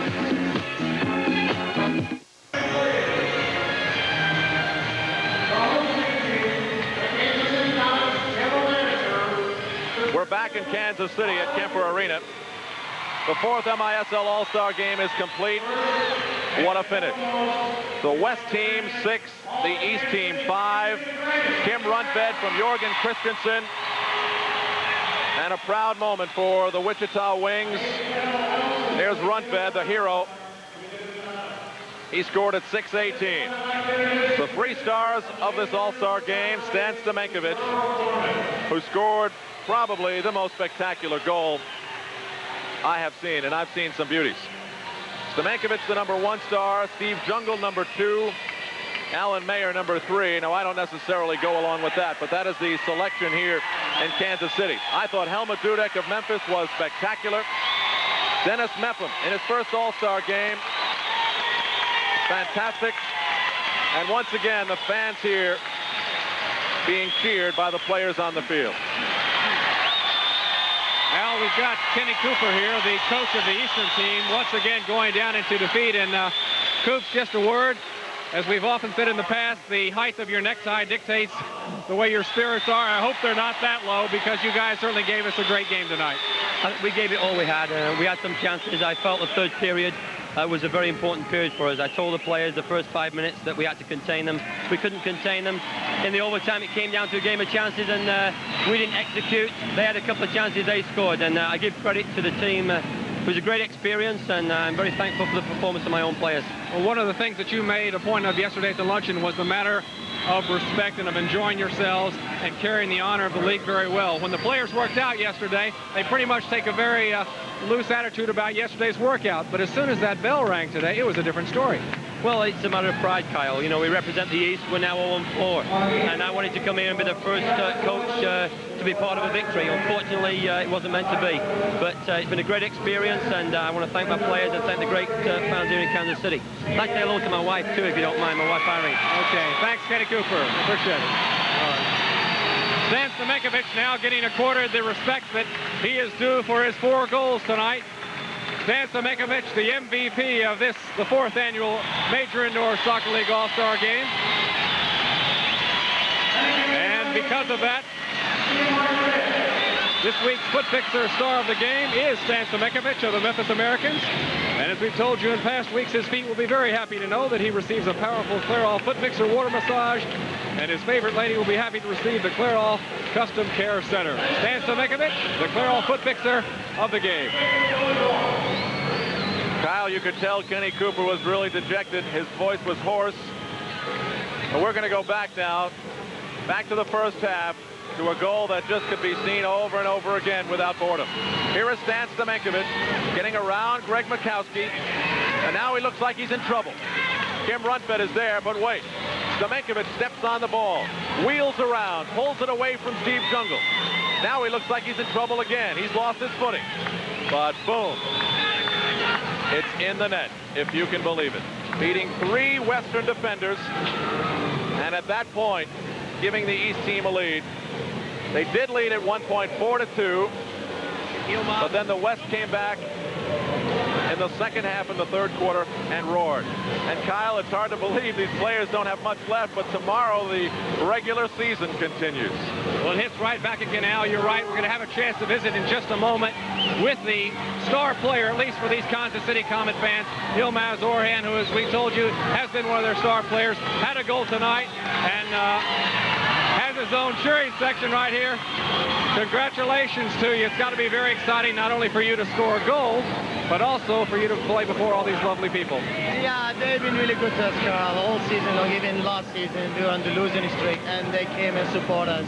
And I suppose we worked very hard for them this year, and we proved them that, you know, we care for them, and we do work for them, and we did, and that's the result shows staying on top. You were not the official coach of tonight's game, and certainly not the coach of the Western squad, but can you give us some kind of insight into what was said at halftime and what you guys tried to do and why you've been so successful at the All-Star Series? Well, Dave said at halftime not to put our heads down. We got 30 minutes to go. They score a goal, and the guy who scored, we know that he's going to score no matter what. That's Stamankovic. And let's keep our chins up and go out there and do it. As soon as we came on third quarter, we scored 2 goals straight away, and we tied it. And, you know, there was no problem in the locker room. Well, this is a tremendous opportunity for you to be back once again with Pat McBride, who you played with at one time with St. Louis. You've been around the league. You've seen a lot of players. Just point blank, have you ever seen a player like Stan Stamankovic and that kind of skill? I have never, ever seen anybody with that skill. We have players talked about, great players like Pele, Johan Cruyff, George Best. They all dribble with their inside and outside effort, but this guy just rolls them left, right, and center. And there have never been any player in my life I've seen, and I think this is a God gift to him that nobody will ever have it. 1 in a billion that could have it. It certainly is the God's gift, but we certainly also appreciate the double blessing that we've received tonight, not only to see a player like Stan Stamankovic, of course, not on the losing team, but also to see the Western All-Stars go ahead 4-0 in the series. Ilmaz Orhan, congratulations, and keep this up. It's great. Okay, Al, back up to you. Something interesting to note, Kyle. Last year when we picked the USA Goal of the Year, it was a goal scored in the All-Star game. Peter Baralich assisted Ian Anderson, and this year, there is no question about it. In April, when we decide which is the goal of the year, that was it. You will see a repeat of the goal that we saw tonight. And I'm really, really happy that the game turned out this way. We come into an All-Star game trying hard not to use the cliches, trying hard not to use the superlatives that are often overused. We have the greatest players in the game. We expect to see a great game. And so often we're disappointed because the players are worried so much about the regular season. But tonight, the Major Indoor Soccer League's best players came on the field. And as Kenny Cooper said yesterday to everyone assembled at the MISL All-Star Luncheon, we have the opportunity to put on a show. And we are going to put on a show. A great night for the Major Indoor Soccer League, and I enjoyed it very, very much. And I know you, Kyle Rote Jr., enjoyed it very much as well. Al certainly did. You know, as we talked to the coaches prior to tonight's game, we were asking them what they would be saying to the teams beforehand.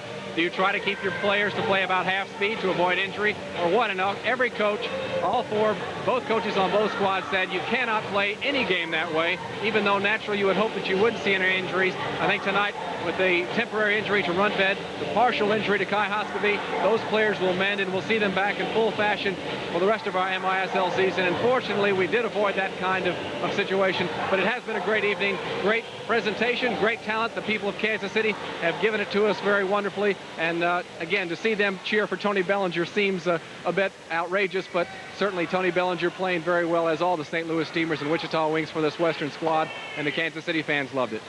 Well, Kyle, I certainly agree with you. The Kansas City Comets fans here cheered tonight for players they will probably never, ever cheer for again. I'd like to thank Mike Menchel, the Public Relations Director of the MISL, Connie Cowell of the Chicago Sting, Megan Bardsley of the KC Comets, Tim and Tracy Lewicki, our hosts for this game, and everybody else in the Kansas City Comets front office.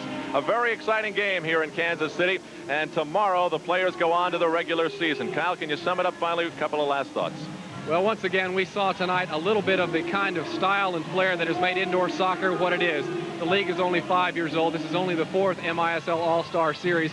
And years ago, when the game was conceived and people said, will indoor soccer ever make it in America? Will it in any way replace the outdoor game? Well, certainly it will never replace the worldwide importance that the outdoor game has. But in its own way, we've had a little mini World Cup. We're having a little mini World Cup in the Major Indoor Soccer League. And it's a great joy to see these kind of talents, the Stan Stamankovic's, the Stan Terleckis, the Steve Jungles, players who are great outdoor players as well, be able to come inside in this very protected environment with a great crowd and to be able to do a job. Kyle, it usually looks so clean cut, but his flower is wilting. It's been that kind of night. Next week will be in Orange Army territory, the Kansas Coliseum, where we've seen some great games as well.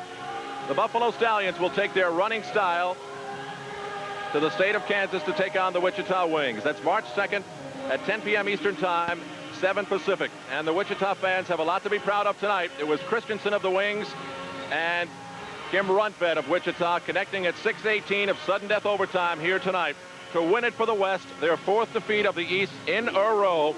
We'll see what happens next year. Once again, I'd like to thank everybody involved with the MISL who played a part in making our stay in Kansas City for this, the 4th MISL All-Star Game. Quite a pleasure. That's the story from Kemper Arena in Kansas City as 14,000 plus file out of Kemper Arena. The West team 6 and the Eastern All-Stars 5.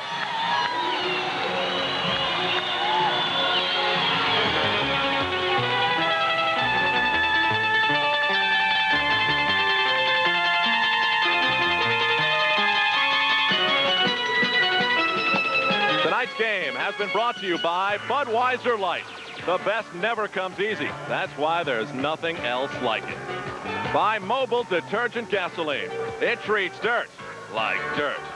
By Toyota, who reminds you that it's a good feeling to buckle up for safety. And by Levi's Menswear, makers of Levi's Action Slacks. Once again, the final score here in KCMO, the Western Team 6 and the Civic center stage. And it will be a goal kick for Keith Van Aaron in Baltimore. Both teams so excited it now gives us only a chance at this moment to tell you about the goalkeepers tonight. Keith Van Aaron for Baltimore. We take a look at him, number 00, finishing 3rd in the MISL this season, a 4.20 goals against average. And champions. They've had a tough season so far. And the Storm 15-11, now tied, dead even tie with San Diego at the top of the Western Division. Without Tattoo, it's going to be interesting to see how they play. Sometimes, Ty, in situations like this, teams will rise to the occasion, really play harder, and really be very productive. Well, we've seen that more often than not. If you remember when Tacoma came in here last year with almost no bodies, they came in and hammered the Storm. So it does happen that they close ranks and perform without their superstar. Yeah, they had 11 players and wound up playing a goalie as a field player and came in here and just took St. Louis to school. We are underway. Woodbury gets it into the St. Louis zone. He loses the ball. Thompson, you see, and picks it up. Woodbury knocked it away from him, but went right back to Brian Smetzer, who, by the way, has really been playing well of late. He got off to kind of a sluggish start here in St. Louis with a new team, but he's really been solid on defense in recent games. Smetzer plays it back to Zoltan Toth in goal again tonight. Zoltan comes into this game with a record of 11-5 and a goals against of 5.77. Joe Papaleo is at the other end of the floor. Toth throws it up the middle of the floor for Thompson, you see, and Mike Powers is there. Powers knocked Thompson down, and Thompson, sitting on his rear end, turns around and looks for one official and then for the other, wondering where the whistle was. The ball went over the glass and out of play, and they ruled it off of Thompson, you see. So Kevin Smith will kick it in and get it started for Dallas. Long ball down to Terry Woodbury. Durant rides him off of it, but can't control the ball. It comes back to Beto. Beto brings it back outside into the neutral zone, lays it off on the far side for Kevin Smith. Smith down to the left corner. Nobody there for Dallas, and Preki picks up the loose ball.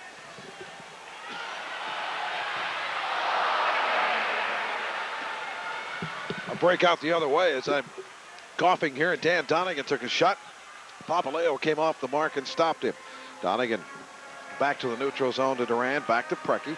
Preki tried to jam it in. It deflected, but goes right to Thompson Museum. Museum is knocked down in the corner. A foul called against Mike Powers, the St. Louisan. And it'll be a free kick for the Storm deep in the Dallas zone. A real physical matchup there. We're seeing again Mike Powers mixing it up with Yusin trying to use his body, but Powers won't back down. Yusin's one of the best target men. He plays very well with his back to the goal. There's a shot by Donegan. The rebound comes to Thompson Yusin, and he scores from a very tough angle along the end boards. He curled it in off the far post, and just a minute and 37 seconds into this game, Thompson Yusin finds the mark, and the Storm jump in front 1-0. Well, it all resulted from that free kick where Yusin was fouled. Like you said, I don't really know how Yusin was able to squeeze that in behind Papaleo, but it barely worked its way all the way to the other side, hit the far post and went in. Yeah, he kind of curled it, put a little spin on it, a little banana ball from the end boards with his right foot. And Thompson Yusin continues his scoring barrage for Tomo on the season. That is his 36th goal. DeBrito into the St. Louis zone, gives it inside to Marcelo Carrera. Carrera is fouled on the play, and the sidekicks will have a free kick from the red line just inside the boards right down in front of us. This is a Dallas team that seems to have lost its direction. They were always known for being so strong defensively and really able to shut other teams down, but they've given up 5.6 goals per game this season. Here's a shot, hits the near boards, hits the end boards on this side. Comes back out, Claudio De Oliveira at the red line, feeds it back to Fernando Clavillo. Clavillo has some strained ligaments in his right knee. He was concerned in Wichita the other night that it was pretty serious. He did not practice, but he's out there playing. He's a gamer. The Storm have put in a grueling several weeks, especially when you consider their trip to Switzerland, playing all those games in the tournament, and they represented our country very well in the world of international soccer. They stunned the people in Europe by winning that tournament. Claudio De Oliveira at neutral zone. He's being hounded by McLeod. Double team. Claudio jams into the corner. He expected Godfrey Ingram to be there, but Ingram was in a crossing pattern through the box, and the pass was well behind him, and Dallas has it in their own zone. Mike Uremovich back to Troy Snyder. Snyder across the floor for Mike Powers. Powers being hounded, marked up by Terry Brown. Can't bring it out of his own zone. Kicks it back to Papaleo. Papaleo comes to the top of the box, drops the ball to the floor, comes out over the red line, and kicks it long down into the St. Louis zone. Down there for Carrera, who got a forearm in the back from Mark Fredrickson, and that prohibited him from getting the ball. And Freddie wins it. Here's Marcio Leite up the middle of Godfrey Ingram. Lays it off for Greg Muir, the rookie out of Chicago. Greg's been playing a lot these days, taking a regular shift on defense. He's a big, tough kid. Here is Godfrey Ingram miskicking the ball, intended for Leite. Troy Snyder runs it down deep in the left corner. Godfrey comes over, and they double team him. Leite and Godfrey Ingram, neither one can get the ball. It's popped out to Kevin Smith, and he just kicks it back to the neutral zone, and ran back to get it. Here's over to Muir in front of the St. Louis bench. Greg along the boards for Ingram. Ingram tries to settle it there, but Troy Snyder muscles him off the ball, pushes it up the middle of the floor for Carrera. Carrera is turned aside by Muir, has to lay the ball back. Now Smith has it for Dallas at midfield. Across the floor it comes for Doc Lawson with his first shift on the floor.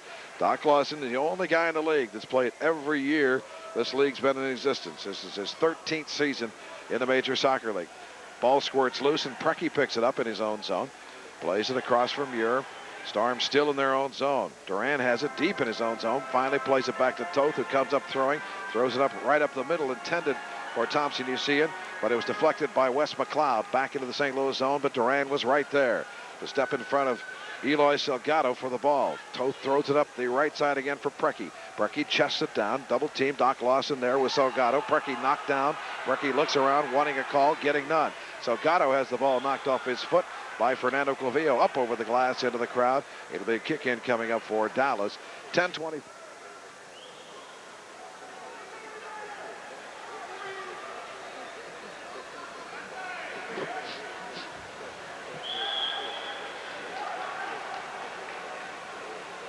Play back in with 10-14 left. Foul against Fernando Clavillo. Restart for Dallas. DeBrito has it along the end boards.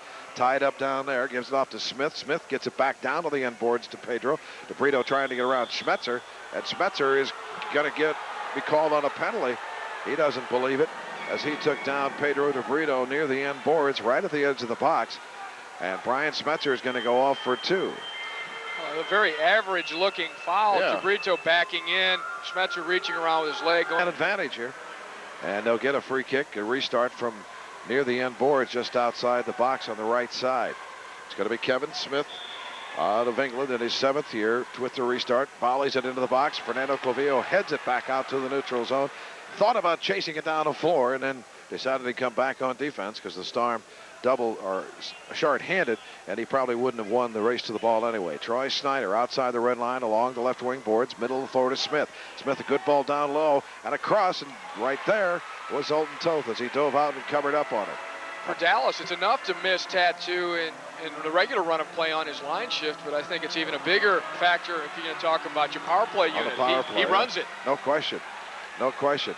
I would imagine that when Fernando Clavillo found out the Tattoo wasn't going to be here tonight, he probably smiled, because he usually has to pick him up when he gets off the bus, and he lives in his shirt the entire night. That's always quite a battle with Clavillo and to some extent Duran and Fredrickson marking up Tattoo, but usually Fernando draws the assignment. Minute 29 left on this Dallas power play. Free kick for the Storm. Thompson Usean down in the corner. Storm still does not have a short-handed goal on the season. Now foul called, an obstruction foul against Mike Powers. So the Storm doing a good job of eating up time here. They restart it, kick it back out to Fernando Clavillo. He goes all the way back down the floor for Zoltan Toth. Zoli up across the red line. Now he can kick it all the way back down the floor again. Right to Papaleo. Papaleo rolls it up the right side. Minute 10 left on this Dallas power play as Kevin Smith comes forward with the ball. This may be a low shooting affair, at least from the Dallas Sidekicks end of it. Looking at their shots on goal totals for all their players, Tattoo's the only one in triple figures. He's got 267. The next highest is 76. Here's a shot from the right side. Goes high and wide by Kevin Smith. Rebound comes back to the left point to Troy Snyder. Back to Smith. Smith to Snyder, about halfway down into the zone. Along the left wing boards, back to Smith in the middle of the floor outside the red line. Goes right side for Ferretti with a shot. And it was right on, and Zoltan Toth fisted that ball back into the corner. Rebound comes back to midfield. Volleyed by Smith over his head to Ferretti, to Beto. Ferretti running onto it, but Fernando Clavillo there kicks it way high in the air. Just misses the scoreboard. Takes a big high bounce down into the right corner with only 22 seconds. You'd have to add it up, Ty, but I think probably Tattoo has probably half their shots on goal as a team. Pretty close to it. I like the hang time there on Clavillo's clearance. He could get a job in the NFL. Only 8 seconds left, and Smith gets it down. A shot right on. Beto with the rebound. Now they score. Marcelo Carrera got the rebound, and Beto laid it right on his foot. Toth was out of position because he had...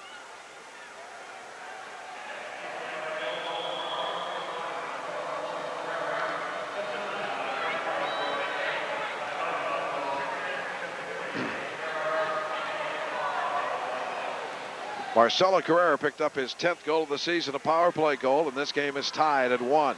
Loose ball midfield. Schmitzer hits it forward. Claudio De Oliveira picks it up as the ball bounced past Mike Powers. Claudio tried to give it over to David Eyes, who was wide open in the middle of the floor. It's deflected. Ball goes high in the air, right in the goal mouth, and Papaleo pops up off the floor, jumps out, and picks the ball up. Catches it out of the air, throws it down the right side for Woodbury.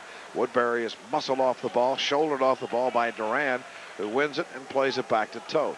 To Eyes. Eyes, right side of the box in his own zone. Plays it back to Zoldi. He one-times it up the middle of the floor. Intended for Godfrey Ingram. Was too high over his head and popped back in by the head of Troy Snyder. Shot from the right side goes wide. Godfrey Ingram with a rebound with a wall pass to himself but can't get it. Snyder brings the ball back into the St. Louis zone. On the far side, it's Uremovich with a shot at a goal. Mike Uremovich from the right side as the Storm slow to pick him up, and he hit the ball in the upper left corner. Dallas has a 2-1 lead. He roofed it from a bad angle.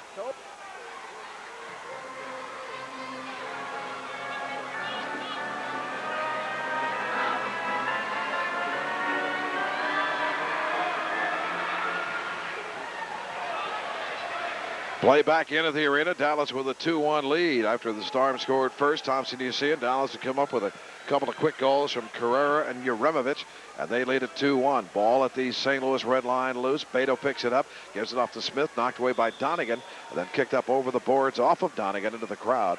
So a kick in coming up for Dallas. Sidekicks are going to have to find someone else who can score tonight, and so far they've done a pretty good job of it. And a wake-up call perhaps for the Storm, who might have thought just even subconsciously that it would be an easy night. Everybody's always said the Sidekicks don't have anything without Tattoo. They're nothing. And I don't think that's true. It's a hard-working team. They've had a lot of success, although they are struggling at this time. This could be a game that could turn them around psychologically. It could. They've got a game at home tomorrow night, and they're hopeful that Tattoo will be well enough to play tomorrow night. But the flu was too much for him to fly into St. Louis today. Dallas came in here yesterday, and they were planning on Tattoo joining him today, but he could not make it. Dallas has the ball in their own zone. It is Wes McLeod kicking it way down the floor into the St. Louis zone. The ball bounces high off the floor, and Mark Fredrickson was in the way of Salgado. Won the ball with a header back to Zoli, but Salgado fouled him from behind anyway. So it's a free kick for the Storm in their own zone. Here's Duran up the near boards for Preki. Preki has been in a little bit of a scoring slump lately, not getting as many points as he did earlier in the season, but he's been hampered somewhat by a leg injury. He got a knee in the thigh against Baltimore. Now here's Terry Brown with a loose ball. Brown with a shot and a goal. Oh, Terry Brown picked that shot up, and Papaleo is hurt. Papaleo is hurt. The keeper for Dallas, he went down immediately and grabbed his right knee. Keeper here tonight, Dallas did. Most teams these days are traveling with only one keeper when they're on a one-game road trip. And we're very early early into this game if he cannot continue. Well, I think the game's not going to be restarted for quite some time here. Just to the right of the box, and as you said, Ty hit it with his right foot from a tough angle, and Papaleo seemed to be fooled on it. I don't know if the ball skipped on him or what, but it appeared to go through his legs, and he immediately went down and grabbed that right knee. If there is such a word, I think he was foot cuffed. In other words, he was caught with his steps off and tried to alter him, and then his weight came down on his knee when it wasn't ready for it, is what it looked like. And I think the surprise of the shot was it, because Brown had to get his leg across his own body and come around in order to strike. You'll see many times a guy try and hit a ball like that. He ends up falling down and almost killing himself. But Brown did very well. He struck it very nicely, low, hard, and very quickly. If your school, business, or community is planning an event or program and would like Storm players and coaches to participate, you can contact the Storm's Youth Development Director, Denny Vaniger, at 781-6475 for further details. 781-6475. Storm players last year made over 300 appearances in the St. Louis area. They're ready and willing to do it. So if you have a group, a function,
13th from Pedro de Brito, and a ball that was actually put into the St. Louis goal by Marcio Leite. Went off of his leg past Zoltan Toth. 15 seconds later, Godfrey Ingram came back and scored as Thompson Usean hammered the ball off the end boards. Godfrey was just inside the top of the box, and he beat de Brito. And we are tied at 3 after 1 quarter of play. We're just underway in the second quarter. In that first quarter, Dallas outshot the Storm 6-5. Pedro de Brito, the field player, is in goal for Dallas. As we're underway, Bruno Ferretti kicks it near the St. Louis red line. Durand was there to deflect it, went over the glass out of play, and it went off about 6 feet or so outside the red line, right near the boards. Here is the restart. Kicked down to the Dallas red line by Mark Fredrickson. Marcio Leite over there. Leite double teamed, but walks through the defense. Still has the ball, gives it up to Preki. Preki jams it through. Preki was wanting Terry Brown to go to the goal, and he kicked it there, and Brown was coming back outside to help out. So Dallas has the ball down to the St. Louis red line. Ferretti had it, lost it. Durand picks it up and comes forward. Durand across the midfield line slowly. Ball passed behind Terry Brown. Marcio Leite picks it up. Leite knocked down by Woodbury, and Woodbury won the ball. Up to Ferretti. Back to the red line to Mike Powers, the St. Louis, and Powers kicks it down into the left corner of the St. Louis zone. Fredrickson right there, heads it back to Zoltan Toth. Zoli throws it up the middle for Thompson Usean, who scored the first Storm goal tonight. Tomo has it in front of the penalty box. Double team, plays it off the boards. Back to Fredrickson. Fredrickson in the neutral zone. Squares the ball to Claville. Fernando one-times it down to the Dallas zone, intended for Thompson Usean, headed away, but David Eyes to Thompson Usean, and he hit the post. Oh, a pretty ball from Eyes to Thompson Usean as they played a little give and go, and Tomo had de Brito beaten, but hit the post. Now Zoltan Toth all the way up across the midfield line, like a sixth attacker with the ball. I'm trying to look at Popovic's expression on his face. He doesn't want to see a guy who's won 10 out of his last 13 games, Zoltan Toth, come out there and get injured. Over the midfield line, here's the ball played by Fernando Clavio, intended for Preki. Running to the top of the box, but it was knocked away back to midfield. Greg Muir has it for the Storm. Muir's pass is chested down at the Dallas red line by Doc Lawson. Gives it up to Salgado. Salgado back to Lawson. Lawson back to Pedro de Brito. De Brito is wearing a sixth attacker shirt, but he's not really playing that way. Now here's Fernando Clavio intercepting, but his pass misses the mark, and it's picked up and kicked down the floor by Dallas. Toth out of the goal, kicks it across the floor for Greg Muir. Muir has a lot of space on the right side and sprints forward. Greg Muir to the red line. Now stops the ball nicely and plays it back to David Eyes at midfield. 12.5 minutes left here in the second quarter of play. We're tied at 3 at the arena. St. Louis Storm with the Dallas sidekick. Storm can take over undisputed possession of first place for the first time in their history. Here is a header by Ingram that goes wide. A bicycle kick by Thompson Usean that goes nowhere. And is kicked up high in the air and down the floor over the glass into the crowd. A little Claudio de Oliveira move there by Thompson. Team defensively knowing that they don't have a real goalkeeper behind them. Now they'll focus better. They'll concentrate more. There's no doubt about that. And de Brito, I would imagine, has been in this situation before, probably sometime in his career. He does play as their sixth attacker a lot when they use that. Here's a ball kicked out of bounds. Muir with a restart, and his kick in hit a Dallas player. Muir has to go back and get it. Kicks it back into his own zone to Zoltan Toth. Toth kicks the ball to the near boards of Durand. The Storm captain up to Godfrey Ingram in front of the benches. Ingram is double teamed, lays it off the boards for Claudio de Oliveira. Back to Ingram. Ingram down to Claudio, but it doesn't get through. Stopped there by Mike Powers. Powers up over the red line with Ingram watching him. Ahead to number 7, Roderick Scott. Scott gives it off to Salgado. Back down to the St. Louis red line to Roderick Scott. He falls down in the box as he tried to shoot. The ball was just a little behind him, and he lost his balance. Toth up to Donegan. Donegan up to Ingram. Back to Donegan. Donegan into the Dallas zone. Donegan can't get a shot up as he's bumped from behind. Loose ball in the box, and Ingram, all he has to do is touch it in. As Pedro de Brito was down and out of the play, and now de Brito sprints up to the penalty box to protest to the officials. There was no whistle. Donegan was on the ground. I mean, all he had to do was touch it. He was standing all alone in the goal mouth. It just popped off of Donegan right into his path. Assisted by number 5, Dan Donegan.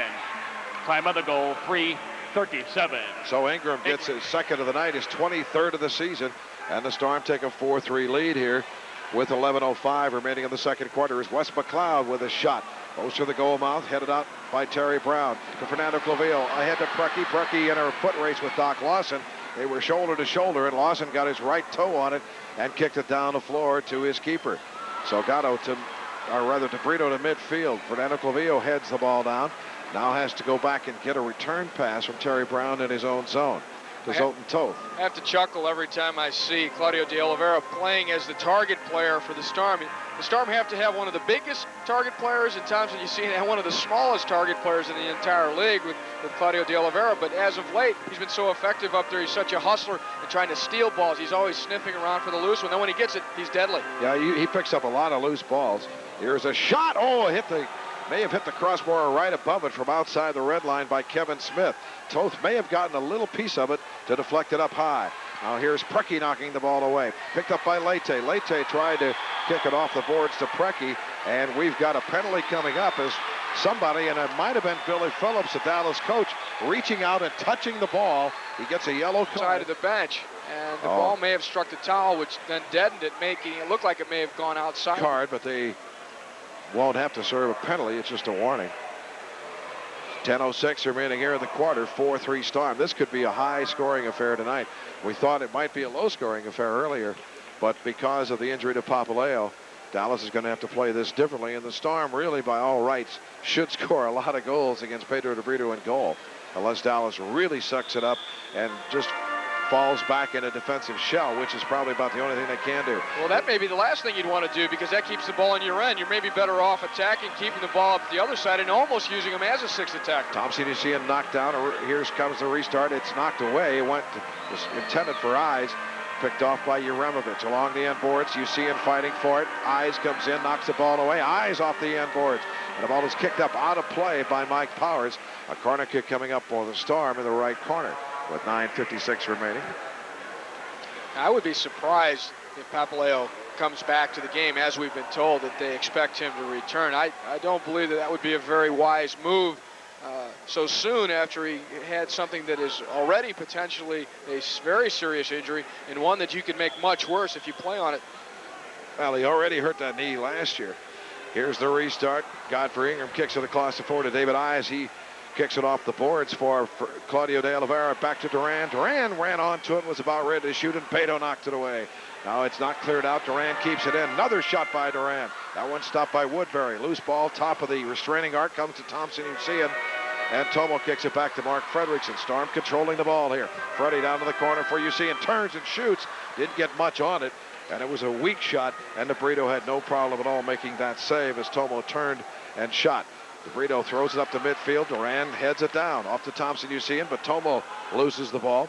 And the sidekicks have it. Uremovich in front of the St. Louis bench, down in front of us to Woodbury. Woodbury has it knocked away. You see him, picks it up to the red line. You see him, turns and shoots and makes the save is Pedro DeBrito as he faked the pass and went ahead and shot. It wasn't a very hard shot, but it almost faked DeBrito out. Now, Uremovich plays it around the boards, back to Pedro DeBrito in goal on an emergency basis tonight. It wasn't a bad save at all by DeBrito. He went low to his right. It wasn't hit that hard, but he definitely had to dive down low and scoot it away. But the good choice there by Usain to be shooting against a guy who's not a trained goalkeeper. No question about it. Kevin Smith has the ball at midfield for the sidekicks.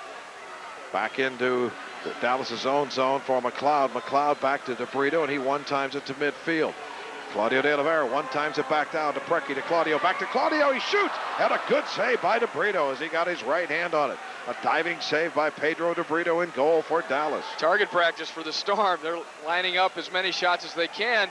DeBrito not looking that bad, at least to his right. 2 saves in a row to his right as he dives that direction pretty well. We haven't seen him go left yet. Here's Scott. Scott has a tackle away by Muir, but the ball comes back to Wes McLeod, who hits it high over the goal. Brecky has the rebound, plays it to Duran, who kicks it back to Toth. Toth comes up throwing, tried to hit Claudio de Oliveira. Doc Lawson stepped in front of him and headed the ball back toward the St. Louis goal, and Dallas is controlling.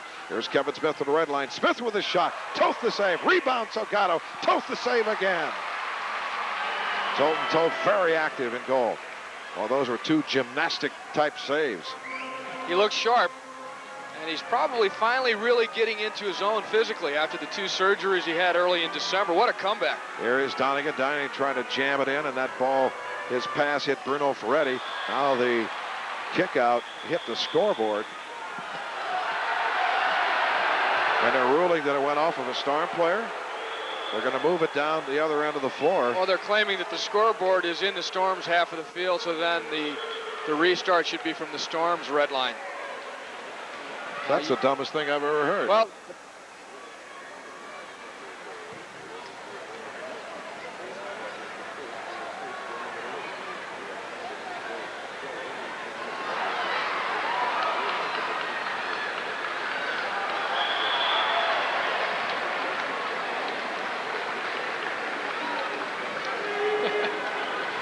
there's a foul against Dallas, so the Storm will have a free kick in the Dallas zone.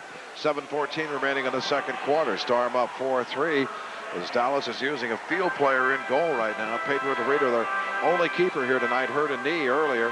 Preki should have a field day, but he hasn't had a shot on goal well, he's yet. going to take one here, I got a feeling. Preki approaches the ball on the free kick, lays it off to Fernando Clavillo. Claudio de Oliveira miskicks it as he tried to shoot in the middle of the floor with his left foot. Now it's volleyed back in the corner by Clavillo to Donegan. Donegan off the boards, double teamed, has it taken away from him. And Dallas comes out. Uremovic won the ball from Donegan, but Donegan runs onto it, almost steals it away from Doc Lawson. Now Claudio comes in and then tried to muck it up a little bit and got in Doc Lawson's face. The ball is then deflected over the goal into the crowd, and they rule it went off of a Dallas player. As they've given up through the season, but it hasn't worked that way so far as the Storm have taken the lead back. They're up by 4-3 here in the second quarter. Yeah, every time the Storm sees the 6 attacker shirt, their knees get weak. They've given up so many 6 attacker goals, including the last game in Wichita. They gave up 2 of them and then gave them a short-handed goal in the last minute, and darn near lost a 7-2 lead. They wound up winning the game 7-6. Corner kick coming up. Preki is there with Claudio to take it. Preki will have 5 seconds to start it. Clavillo with a shot, hits the glass above the board, comes back to midfield. Schmetzer settles it there to Fernando, to Preki, right wing boards. Preki watched by Doc Lawson. Has to kick it back to midfield to Clavillo, to Brian Schmetzer along the near boards for Claudio de Oliveira.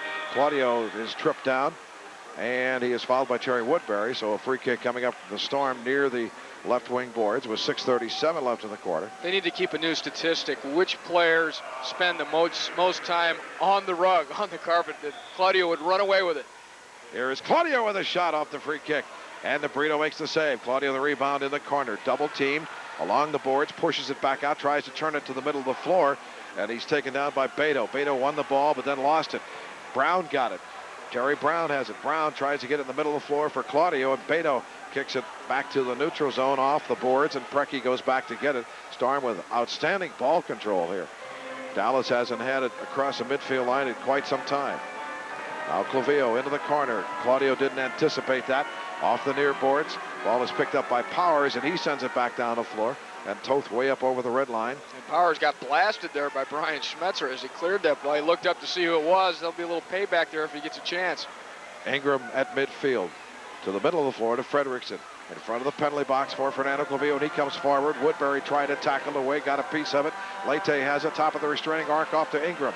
He could not handle it. Terry Brown, though, with the ball. Now to Leite at the red line. Leite carries it into the corner. Marcio Leite down, Leap plays it off the end boards, but didn't have much on it. Uremovic had it. Couldn't clear it out, got it to the red line, and that's all. It's Mark Fredrickson. Freddie to Leite. Leite is pulled out, gets back up, tries to carry it in. Woodbury comes over to help out and steals the ball. It's looked like a Storm power play for the last 2 or 3 minutes. The Storm not getting a great many shots off, though, which is really what you want to look for when you've got that 6th attacker in goal due to the injury to Papaleo. Yeah, you got to get the ball bouncing around and create some opportunities. And sometimes I think you get too cute, too fancy. Just start hammering away, and you're going to get some crazy things happen, some rebounds. Now it's Salgado going down, and he and Duran collided, and Darrell is called on the foul. So Dallas will have a free kick from just outside the right point of the box as Dallas looks at the St. Louis goal. 4:57 remaining in the quarter. Storm up by 1. Kevin Smith approaches it on this free kick off the end boards. Leite gets it off the boards with his chest and then wheels the ball high over his head back to the neutral zone very nicely. Smith runs onto it, plays it down the floor for DeBrito. You know, the longer Pedro's in goal, the more confidence he's going to get back there. You really need to get to him a time or two if you can before the end of this first half. Oh, he already made 2 pretty good saves to his right, as we mentioned. Neither one of them terribly powerful shots, but they were going in the corner, and he went full stretch to tip them away. Ball at midfield. Godfrey Ingram sends it back to his own red line to Fredrickson. Freddie slowly comes forward, pulls the ball back with his left foot, now curls and sends it back into his zone to Zoltan Toe. Zoldy kicks it up the right side. Will it stay in bounds? Yes, it does. But Ferretti heads it down to Smith, to Salgado in the St. Louis zone. Frederickson marking him up. Eloy Salgado. Salgado tried to hit somebody at the red line, but nobody was there, and Ingram picked it up to Thompson Usian. Tomo tried to deliver the ball back to Usian, but kicked it, and Dallas has it again. It's Smith into the top of the St. Louis zone to Troy Snyder on the left side with 3:52 remaining here in the quarter. Back to midfield to Wes McLeod. McLeod to Smith, back to McLeod. He's now on his side of midfield, back to Smith. Eyes chasing him down, and Smith has to send it all the way down the floor to DeBrito. DeBrito dribbles the ball up over the red line, kicks it down along the left wing boards into the St. Louis zone. But Frederickson is there, plays it nicely off the end boards, around the boards at Toe, who throws it up the middle of the floor, but Uremovich coming off the bench, intercepted briefly. Preki now has a Preki with a shot, missed on the far side by quite a lot. Thompson Usian with the loose ball, the rebound. Back to midfield to Greg Buer, the rookie from Chicago. Looking for someone, finds Donegan. Donegan gives it right back to it. Now Muir along the end boards for Thompson Usian. Usian plays that so well, off the end boards, loose ball in the box. Preki was in too deep, and Pedro DeBrito dove out and covered up on it. He showed some guts, just like a goalkeeper has to have that type of courage to go into a scramble like that, put his head down low and come up with the ball. Thompson read it right. He was trying to hit Preki with that ball off the boards, but Preki was in too deep, as it turned out. A plus for the sidekicks is that they do not have to worry about the foot skills of their goalkeeper. Right. They can knock it back to him. We saw David Eyes try and pressure him. He had no problem just stepping around David Eyes and coming forward. Ball's off the floor, out of play, so it's a kick in for Dallas on the left side, right at the red line. Under 3 minutes left here in the first half, a 4-3 Storm lead. Dallas controlling the ball. Here's Mike Powers kicking it off the left wing boards for Scott. Back to Doc Lawson. Scott picks it up. Scott trying to get around Donegan to knock it away. Up to Claudio De Oliveira, and it's 3-on-2. Claudio down the right side. He's got Preki on the other side. Claudio let the ball get too far ahead of him. Muir comes in to knock it back in. Claudio didn't play that ball very well. No, he didn't, because Donegan had made a very well thought out run in behind De Oliveira in order to get the ball, and it wasn't delivered. Oh, here's a cross by Fernando Clavillo to Claudio De Oliveira. He missed it on a header. Then Preki misses on a shot from the left point.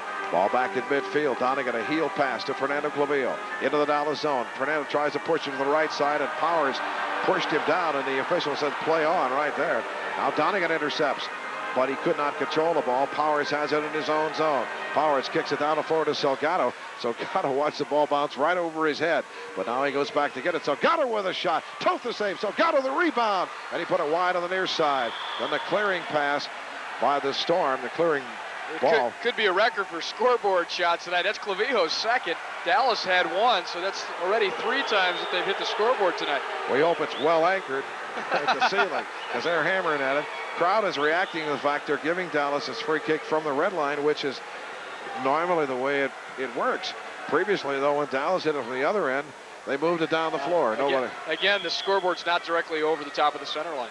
Salgado giving it off to McLeod, and a shot, and Spetzer just got his right leg out there and deflected it wide. I'm not sure that Toth would have been able to make that save. Up the middle, it's Terry Brown, 3-on-3. Brown right down the middle. Off to Preki, left wing boards. Preki now being closed down by Carrera. Dribbles out to the middle of the floor with 1.5 minutes left here in the second quarter. Preki to Spetzer. He's got some space. Spetzer cranks and fires, and it deflects off a body right in front of Pedro DeBrito. Preki comes in to knock the ball away from Beto, but Beto gets it back, kicks it down the floor to Kevin Smith. Smith's pass goes awry, picked up by Thompson Usian. Usian back to Durant. Storm would really like to get another goal here before the end of the half, but we'll go into the locker room with a 2-goal lead. Here's Duran's pass, intercepted by McLeod, knocked away by McLeod, and picked up by Marcelo Carrera out of Argentina. Up to McLeod, up the middle of the floor. 1 minute left here in the first half of play. Here's Kevin Smith with a shot, and Durant blocks it wide. Smith gets the ball back, tries to get it in the corner. Loose ball squirts back near the red line, and it's Carrera with it. Carrera gives a good ball to Doc Lawson to Carrera. Carrera missed on a one-timer at the top of the box with Durant right in his face, and the Storm have it with 40 seconds left. Spencer across the midfield line. He's got Thompson Usian. That's the only Storm player in the offensive third. Now Ingram down to Tomo. Tomo deflects it to Terry Brown, who shoots wide. Now Thompson with the rebound on the far side. Double team, loses it. Ball is kicked high in the air by Beto outside the red line. Frederickson there gives it over to Ingram. Ingram to the red line with 18 seconds. Down to David Eyes. Eyes back to Duran. 13 seconds left. Duran to Thompson, you see it. Tries to settle it. Juggles it once. A loose ball, side of the box, and Beto comes up with it. And now the ball is played back to Pedro DeBrito, and that's going to end the first half of play here. So Dallas really survived having a field player in goal. Gave up only one goal with Pedro DeBrito in goal after Joe Papaleo was injured and could not continue. We see Papaleo leaving the bench, and he wouldn't be back. Well, the Storm's next away game in San Diego, their next home game also against San Diego. We see Papaleo limping off. They've got like an air splint on him, immobilizing his knee joint. He is under his own power, but he can't really bend that knee. They've got it immobilized, and that's the best thing for him right now. But looking at the Western Division standings, this is going to be a great race all the way through. No doubt, because you know Dallas is too strong to finish last, or you would think they would be. Now, they've been contenders for the championship the last couple of years. They won it in 86, 87. They've got tattoo. You've got the defending champions in this division, Tacoma. Really, the two weakest teams on paper are Wichita and Cleveland. They're in the other division. This one is up for grabs. No question about it. Play back in. It's Mike Powers getting into the St. Louis red line, down to the corner, off the end boards. It's deflected to the boards by Dan Donegan. And the ball bounces back to midfield, picked up by Usian. Gives it off to Donegan. Donegan in front of the Dallas bench. A little heel pass back there for Preki. Preki and Schmetzer got kind of tangled up together. Now Preki slowly kicks it back to the middle of the floor to Duran. Duran down along the boards for Thompson. Usian plays it off, intended for Terry Brown. Wes McLeod rides the ball to the far boards. Then he is taken down, tackled down over there by Terry Brown, and the foul called on Brown. When Papaleo came hobbling back to the Dallas bench, he got a little hand slap from Godfrey Ingram, but from Preki. They respect the guy, and you know they don't want him injured. First minute of play here in the third quarter. Storm up 4-3 over the Dallas Sidekicks. We mentioned Dallas being down. Tacoma got off to a great start. Now they've come back to the pack. In fact, they're in third place. Here's Usian with a steal. A shot at a goal on a clearing pass by DeBrito.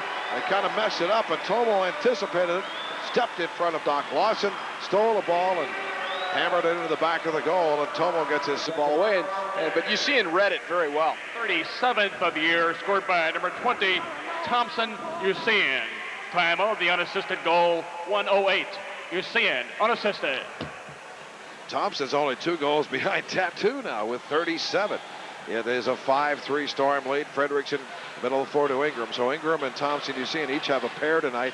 Here's Terry Brown with a steal aggressively on the far side. Brown spins to get away from Troy Snyder. To Claudio, back to Terry Brown in the left corner. Brown looking out, looking for somebody. Finds Ingram in the top of the box, but it's knocked away from him by Beto.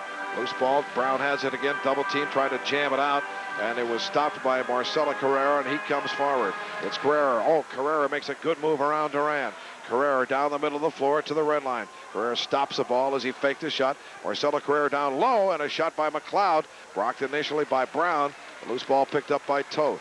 Zoli throws it up to Claudio. Claudio just pops it back in his own zone to Godfrey Ingram. To Duran. Duran up the middle of the floor for David Eyes. Eyes to Mark Frederickson. Freddie off the boards for Claudio De Oliveira to red line. Claudio tries to give it back to Frederickson. Freddie does a good job of getting to the ball. Now off to Ingram. To Claudio De Oliveira. De Oliveira to the red line. Claudio still has it, looking, gives it to Godfrey Ingram. Ingram cannot control it, the target man, and it kicks back to midfield where Frederickson settles it down. It's so fun to watch De Oliveira. He always has to spin that ball and get it on over to that left foot, and then the magic starts. Just that last time he had Troy Snyder set up, he pushes it straight through Snyder's legs. Here's David Eyes playing it off the boards, intended for Claudio, but De Oliveira did not anticipate the ball being played that way. It didn't go for it, and it went back to DeBrito. DeBrito up to Roderick Scott. Back to DeBrito in goal in an emergency situation. DeBrito down the floor. Preki heads it out. Fernando Clavillo can't get it. Salgado kicks it back in to Uremovich along the right wing boards. It goes to Roderick Scott, now to Doc Lawson, middle of the floor near the kickoff spot. Lawson hammers it down the floor and over the glass into the crowd. And more than that with the Storm. He's really come into his own, even despite the injury. He's getting points tonight. He's got a couple. Toth has the ball in front of the goal. Over to Greg Muir. 11.5 minutes left here in the third. Storm up by 2. Off the boards for Preki. Preki has it played off his foot. Well, they rule it went off of Doc Lawson. New York City when he was about 10 years old, so I don't think he remembers much of Liberia. If you ask him, he's from Brooklyn. He's from Brooklyn, and he doesn't like people to say he's from Liberia. Huh? Well, he doesn't like people to use what used to be his real name, which is Adolphus. Adolphus Cosmos, and then in 84-85 with the New York Arrows. He's 32 years old, Doc Lawson is. Pedro de Brito in goal on an emergency basis up to the top of the restraining arc over to Wes McLeod. McLeod with Thompson Usean marking him up tightly. Back to de Brito.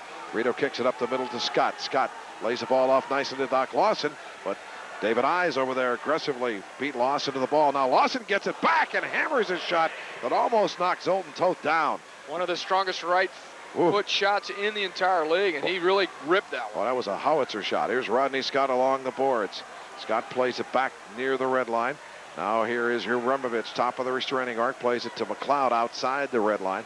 Doc Lawson, and now up to de Brito, who's all the way up to the kickoff spot in the middle of the floor. De Brito plays it to the near boards to McLeod, back to Pedro. De Brito comes forward. Now he is the sixth attacker now. De Brito with a shot. The goalie comes up and takes a shot from about 10 feet outside the red line, but he didn't hit that one.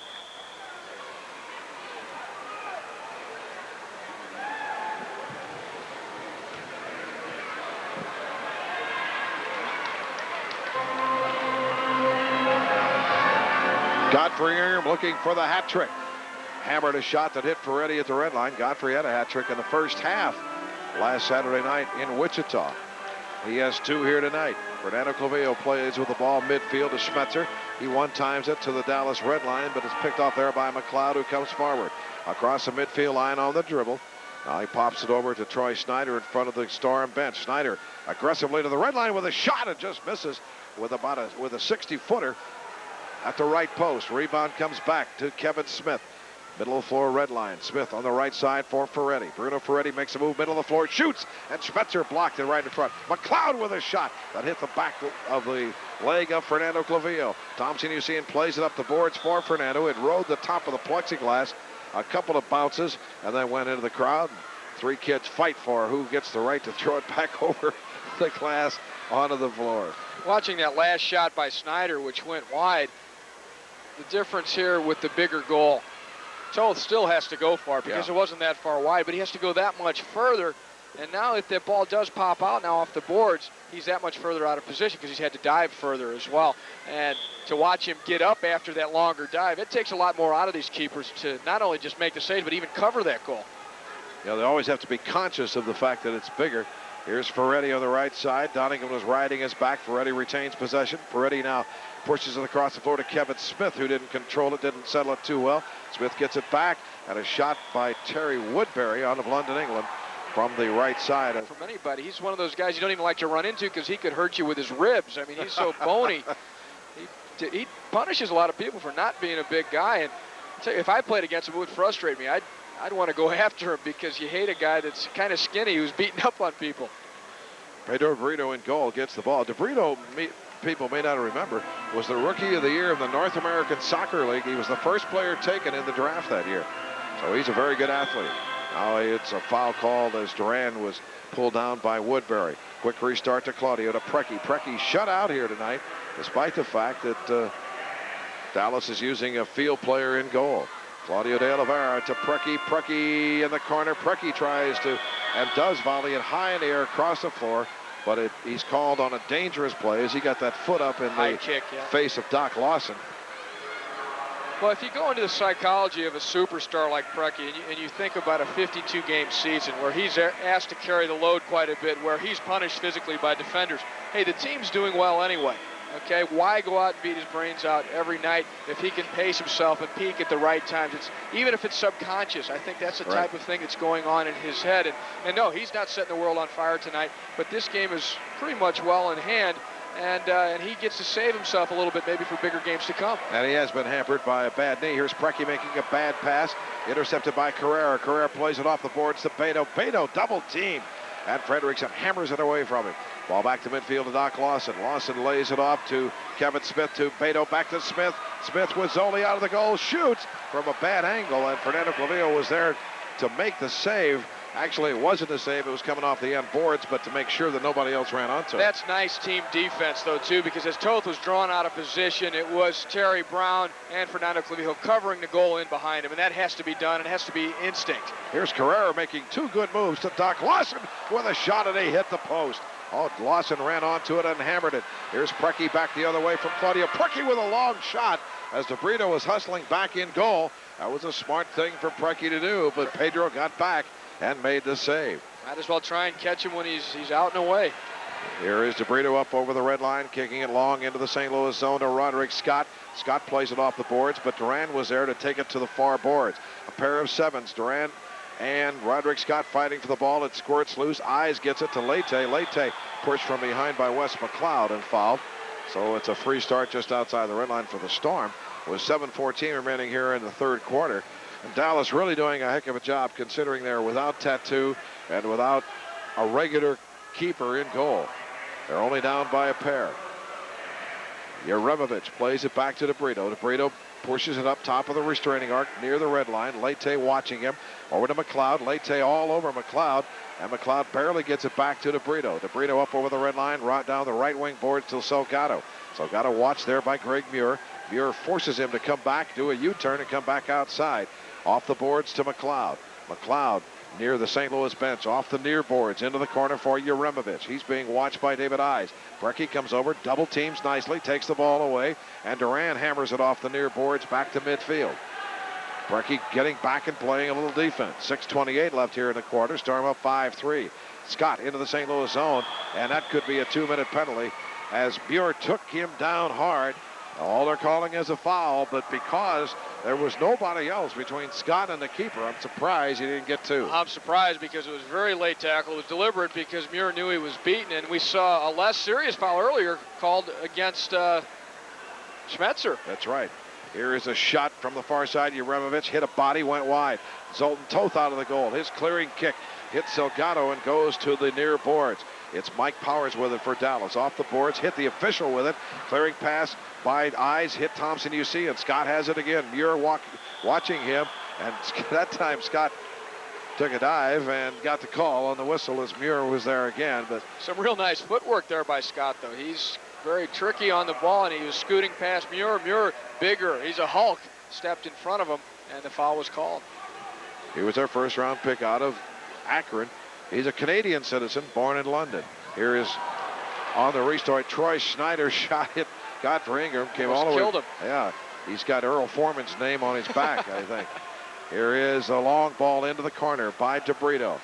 Down there, it's Marcelo Carrera, who has a Dallas goal tonight. Back to Scott at the left point. Scott being marked up by David Eyes. Roderick Scott has got quick feet off the end boards. Oh, and Greg Muir tried to clear it out. It hit Scott. Muir on the floor. Scott on the floor. Eyes comes in.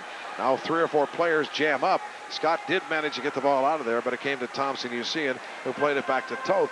But good work there by Dallas, keeping the pressure on the Storm. And by Scott, and there's only one way that matchup's going to work out between Muir and Scott. Scott with those quick little moves and Muir with the physical play. One of 2 things are going to happen. It's a nightmare for Muir. He's not going to be able to stay with him, or Muir's going to use his physical strength just to hammer him. Here's Ferretti as the Storm lose the ball. Ferretti approaches the red line on the dribble, middle of the floor. Ferretti plays it off the far boards, intended for Snyder. The pass was behind Snyder. Duran comes over to try to steal it. Loose ball picked up by Mike Powers nicely. Carries it to the middle of the floor on the dribble. Now right side, inside the St. Louis zone. Godfrey Ingram made him kick it back out. Now Ingram breaks out with Thompson. You see it. Ingram with a long shot, and DeBrito makes a superb head save at the top of the box as he's backing up into the goal. Here's a heel kick from Thompson. You see it to Schmetzer. Back to Tomo. Donegan runs onto it. Kick back by Ferretti, but Fernando Clavillo has it. Now Schmetzer again to Thompson. You see it, who's got a pair here tonight to Dan Donegan. Donegan to Godfrey Ingram. Ingram back to Donegan. Right wing boards. Donegan tries to jam it down low for Thompson Usean, who was standing on the left post, and the ball never got through. Salgado picks it up. And it's a good tackle by Schmetzer to knock the ball away, but it goes right to Salgado, to Ferretti, back to Salgado. He has some space on the right side. Long shot, and Toth makes the save easily as he catches it in his stomach and goes down, falls down with it. 4:05 left. It's been a long time since we've had a whistle. We haven't even had the official timeout here. Here's Fernando Clavillo running into the Dallas zone. Clavillo off the end boards. Preki with a header. Great play. It just went wide. Good timing there and coordination between Clavillo. He used the backboards, blasted it. Preki sprinting into the slot there, got his head on it, but it happened just a little too quick, and he wasn't able to square up on it. The problem is the ball comes off those end boards with a lot of spin. You can see the ball spinning, and Preki just couldn't hit it solid. Now Jeremovich to the red line. To the St. Louis red line, now to McLeod at left side at the red line. Tries to jam it on low to Beto, back to McLeod, and a shot and a goal as Terry Woodbury came running through the box and hammered it one time as he got the upper right corner, and that makes it a 1-goal game. And Dallas is hanging right in there with 3:27 left. Terry Woodbury doesn't LD in St. Louis. We're on the air at 9:30 Friday night from San Diego. Woodbury gets the goal, McLeod the assist, and it's a 1-goal lead for the Storm at 5-4. And Dallas has really hung tough. They have really hung tough under a lot of adversity here. The only time Dallas has beaten St. Louis this entire season was here at the arena very early on in November. The Storm have gone down to Dallas 3 different times and come away with road wins. Yeah, they played Dallas very tough. In fact, they lead the series against them both last year and this year, and that's quite an accomplishment considering Dallas has been a good team. In fact, the Storm has handled the tough teams, San Diego and Dallas, and have had trouble with some others, especially Baltimore. Here's Duran with a long run off the end boards, intended for Claudio, popped out of there, and it's a shot now by Mark Fredrickson that goes high and wide. The rebound comes all the way back to the red line where it's Terry Woodbury corralling it, settling it, double teamed along the boards. Preki fighting for it. Preki and Woodbury really going at it. Now Terry Brown kicks it away from behind, and the foul is finally called against, I guess, Preki, either Preki or Brown. Preki was holding just a little bit to slow him up, slowed him up just enough for Brown to get a foot in. So it's a free kick for Dallas with 2:35 left here in the third quarter in a 5-4 game. Storm up by 1. Here's a loose ball picked up by Godfrey Ingram, and he comes forward. He's looking at a 2-on-4 as the Storm is changing some players. Ingram pushes it into the corner, double teamed over there, stops it, and has it knocked away from him, picked up by Carrera. He wheels and comes forward. Marcelo Carrera with a long run across midfield. Now he slows it up, lays the ball off for Troy Snyder. Back to Wes McLeod. Across the floor for number 10, Kevin Smith, and then DeBrito gets his foot on it up over the red line. Pedro DeBrito in goal. He's a field player, but Joe Papaleo, if you've just joined us, injured a knee early in the game and has not been able to continue. Dallas only had 1 goalkeeper here tonight. Ingram's pass misses Leite, goes into the Dallas zone, and DeBrito has it there. Pedro DeBrito kicks it down across 3 lines. That's going to be a violation. And he forgot he's that the he was a goalkeeper. That's the only man on the floor that can't kick it over 3 lines is the goalie, and he forgot. I guess we have to forgive him based on tonight's. And as soon as he did the whistle blew, he nodded his head up and down like, that's right. That's right. I can't do that. So it's a free kick for the Storm in the middle of the floor at the red line and top the Dallas zone. Ingram is there. He's got Leite and Eyes down low. Here's the ball to Eyes. He couldn't control it. Muir ran onto it and hammered it, and that hit Roderick Scott. Scott juggles it off his head. Leite gets it in the air. Muir fights for it, volleys it way high in the air. Eyes goes for a header, but that 50-50 ball won by Powers. Muir has it again to Leite, top of the restraining arc. Leite carries it right side, shoots, and the ball was just wide on the near side. DeBrito got a hand on it, but it was wide on the far post, on the left post. And now we've got a foul called against Dallas. So the Storm will have a free kick in the left corner. Dallas's approach is working, and they're right in this game despite the fact, like we mentioned, they don't have Tattoo, they don't have the regular keeper. Here's Ingram with a shot off the restart, missed badly. And now the scoreboard is hammered, and really hammered for the 3rd time tonight. And the dust probably falls from the cracks in the scoreboard. And the Storm will have another free kick at the red line. But if you want to really think about this, Dallas, as the minutes wind down, especially we get into the 4th quarter here, DeBrito's going to need to come up and play as a 6th attacker. Right. But he's already been playing back there for so long, he's got to be getting tired. He's not used to playing back there. Claudio de Oliveira with a shot off the restart, and he hits it way wide. Storm really haven't been getting the shots on goal, which is what they need to do against DeBrito in goal. Now here's Ingram going down, getting back up, going down again and losing the ball. Carrera in front of the Storm bench, near side, double team. Leite there. Eyes takes a heck of a shot from McLeod. Loose ball picked up by Duran, and he comes forward. The Storm captain to the red line. He'll hammer it, Goes just wide, and the rebound played back to DeBrito, just at the edge of the box on the right side. DeBrito has it. Preki in his face. DeBrito walks right past him and dribbles it across the midfield line. Now DeBrito, middle of the floor, doesn't know where to go. Plays it back. He should have kept going. To Powers. And now DeBrito hustles back to get back to his own red line. To Mike Powers along the near side. Uremovich has the ball knocked away from him by Fernando Clavijo. Preki comes over, can't win it. Troy Snyder has the loose ball at his red line. Far side Beto, right wing boards. Middle of the floor, Salgado. Eloy plays it there, spins, turns and comes forward. Smetzer marking him up. Leaves it on the far side for Uremovich. Now Powers hammers it into the St. Louis zone, but Donegan stepped in front of his man and intercepted. Here come the Storm. Thompson, you see in the head to Donegan. Donegan tripped down, and the crowd boos. No whistle was called, just some incidental contact. Now here's a shot on the other end by Beto as the Storm, as the sidekicks counterattacked and they went wide. Horn sound, end of the third. Hem Dallas into their own zone and really start hammering away. Well, the Storm kind of sleepwalking at the moment in this situation, even though they're up by a goal. Claudio De Oliveira knocked down to the play by Powers. Powers wins the ball up to Carrera. Carrera spins to get away from Claudio. Claudio's liable to start hacking people here if he doesn't get a call pretty soon. To Woodbury. Chest trap by Woodbury. Right at the midfield line. Long ball by Woodbury to Beto in the left corner. Claudio De Oliveira marking him up on a man-to-man. Now Duran comes over to double team. Woodbury plays the ball off the boards. Preki intercepts, but as he turned to go down the floor, he looked up and Doc Lawson was right there. And Lawson kicked the ball, but unfortunately for Lawson, it went out of play, so the Storm will have a kick into their own zone. But they've done a good job on Preki here tonight. I don't know how many shots on goal Preki's had. I don't know that he's had more than one or two. No, he's had that many. No. And he only had one in Wichita. He hasn't had that much possession of the ball, even in the other team's zone. Preki gets the restart in front of the penalty box. Preki to Donegan, went over Donegan's head, but bounces to the Dallas red line, picked up there by Beto. Beto to Doc Lawson. To McLeod. McLeod hammers it all the way down the floor, but it goes past Salgado. Duran was right there. Darrow picks up the ball. Duran, the Storm's captain, he just knocked Rodney Scott away with his elbows. Get away from me. Yeah, what's that, a fly? Donegan has the ball from Preki off the end board. Side volley by Claudio De Oliveira. Missed high and wide. Donegan gets it back. Oh, could have been a handball against Donegan. Claudio shoots and just misses. Well, the whistle did blow, and they called a handball. We just didn't hear the whistle. Handball on Dan Donegan. Claudio would have had a spectacular side volley. He launched himself into the air parallel to the ground, whipped around, of course, that left foot, which he loves to bring out, and blasted that ball, but he got a little bit over it and pounded the ball wide. Then on the rebound, the ball did come up and touch his hand, so the foul will be for the Dallas Sidekicks. Good news for the Dallas Sidekicks. Joe Papaleo is at least on his feet. He's on the bench there, standing, leaning up against with the other players cheering his team on. So that's a good sign anyway. Loose ball at midfield as the ball's bouncing around. Preki intercepts and comes forward. Preki with only Doc Lawson to beat. Shoots and just misses on the far side. Leite with a rebound. And he fires it up into the yellow seats.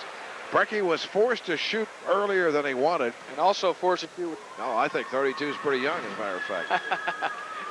5-4 Dallas as DeBrito rolls it forward to the top of the box, then plays it up the left side for McLeod. Wes McLeod has some space over there, plays it middle of the floor to Kevin Smith. Smith to the red line, down low to Snyder. Snyder with a shot. Toth the save. Another shot, that time by Scott, as he tried a spinning side volley and didn't get much on it, but a good save by Toth, who distributes it down the right. See it for Fernando Clavijo to Leite. Marcio Leite cranks and fires and shoots it high.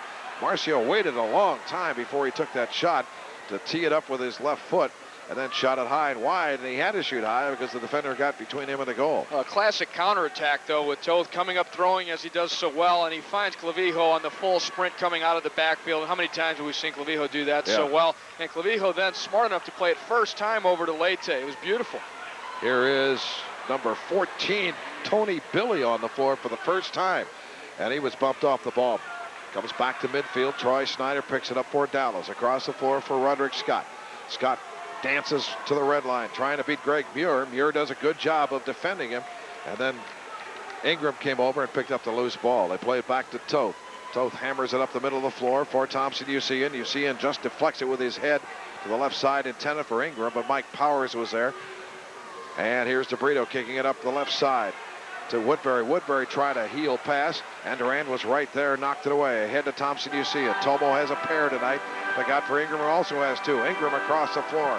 Durand runs it down to the corner, plays it off the glass to himself. Durand in the box, cannot shoot as he's knocked down on the play. Loose ball to the far boards. Terry Brown has it. Tony Billy on him. Brown with a shot, and he scores! Terry Brown!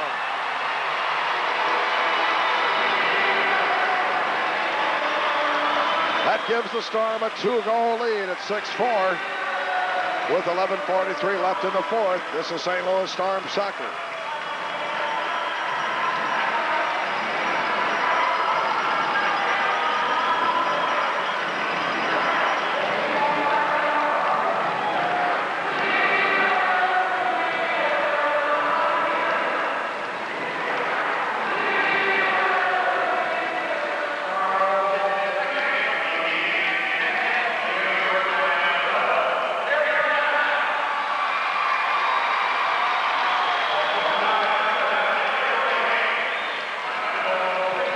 Terry Brown gets the goal, his second of the night. Durand with the assist, and the Storm have a 2-goal lead. Well, Brown has two, Usean has two, and Ingram has two. Here's Ferretti into the St. Louis zone. Fernando Claville riding him to the end boards. He can't get the shot off. Brecky with the loose ball. Off the boards nicely for Spencer. It's 2-on-1. Spencer and Thompson, Usean gives the ball to Tomo, and he hit the crossbar. Hit the crossbar with a one-timer. That was a pretty play, and Tomo really hammered it, and he hit the crossbar flush. Brecky has it in front of the penalty box. Brecky against Doc Lawson to the red line. Brecky cuts it to the middle of the floor. Lawson toe kicks it away from him nicely. Now Schmetzer has it. Schmetzer for Thompson, you see it at the red line. Tomo, right wing boards, carries it down low. Thompson in deep, off the end boards. And Brecky got in too deep. David Eyes got in too deep, and the rebound came past him. Dallas counterattacks. Woodbury on the far side. Almost got past Fernando Claville. It's Woodbury against three Storm players.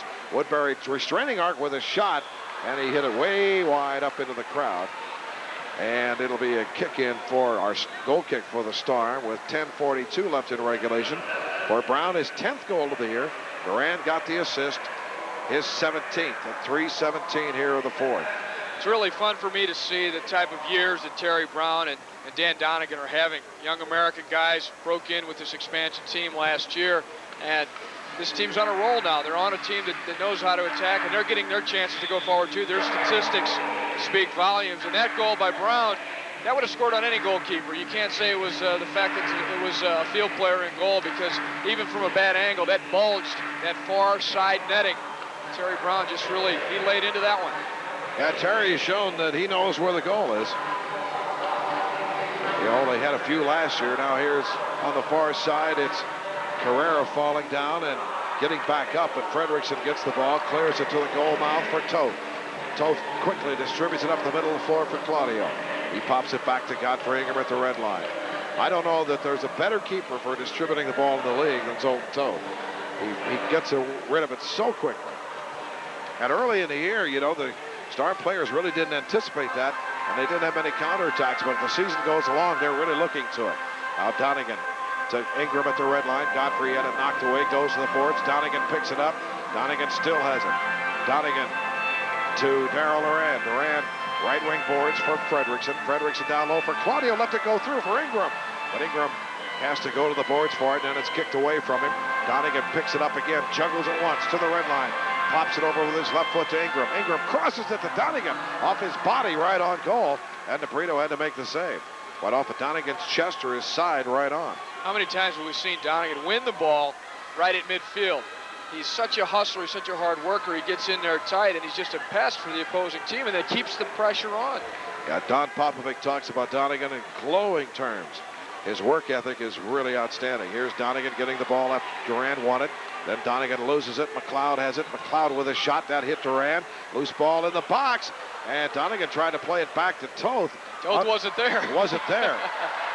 Good thing that Greg Muir was and headed it off the line. We just talked about Donegan in glowing terms, and then he screws up. Always happens that way. Ball off the end boards by Billy. Goes wide. Doc Lawson back outside the red line to Beto. Back to Doc Lawson to Tony Billy. Billy into the St. Louis zone has Claudio taken right off his foot. And here comes De Oliveira down the floor. Now he stops, spins, gives it off to Greg Muir. Well, Muir doesn't want to attack. Off to Preki. Preki loses the ball. Preki after it in the Dallas zone, but Beto wins it. And Dallas owns it at their own red line. Doc Lawson down the left side. He's got Eloy Salgado in the corner. Fernando Clavillo marking him up. Knocks it away from him. Back outside the red line. Picked up by Mike Powers. Mike Powers distributes it to Beto right side. Beto tries to cut the ball, but Leite was there as Beto kind of mishandled it. And Marcio toe kicks it back to midfield. 7:59 left in regulation. Storm's lead is 2 as Pedro DeBrito comes up as a 6th attacker now. DeBrito off the near boards for Scott. Scott being double teamed.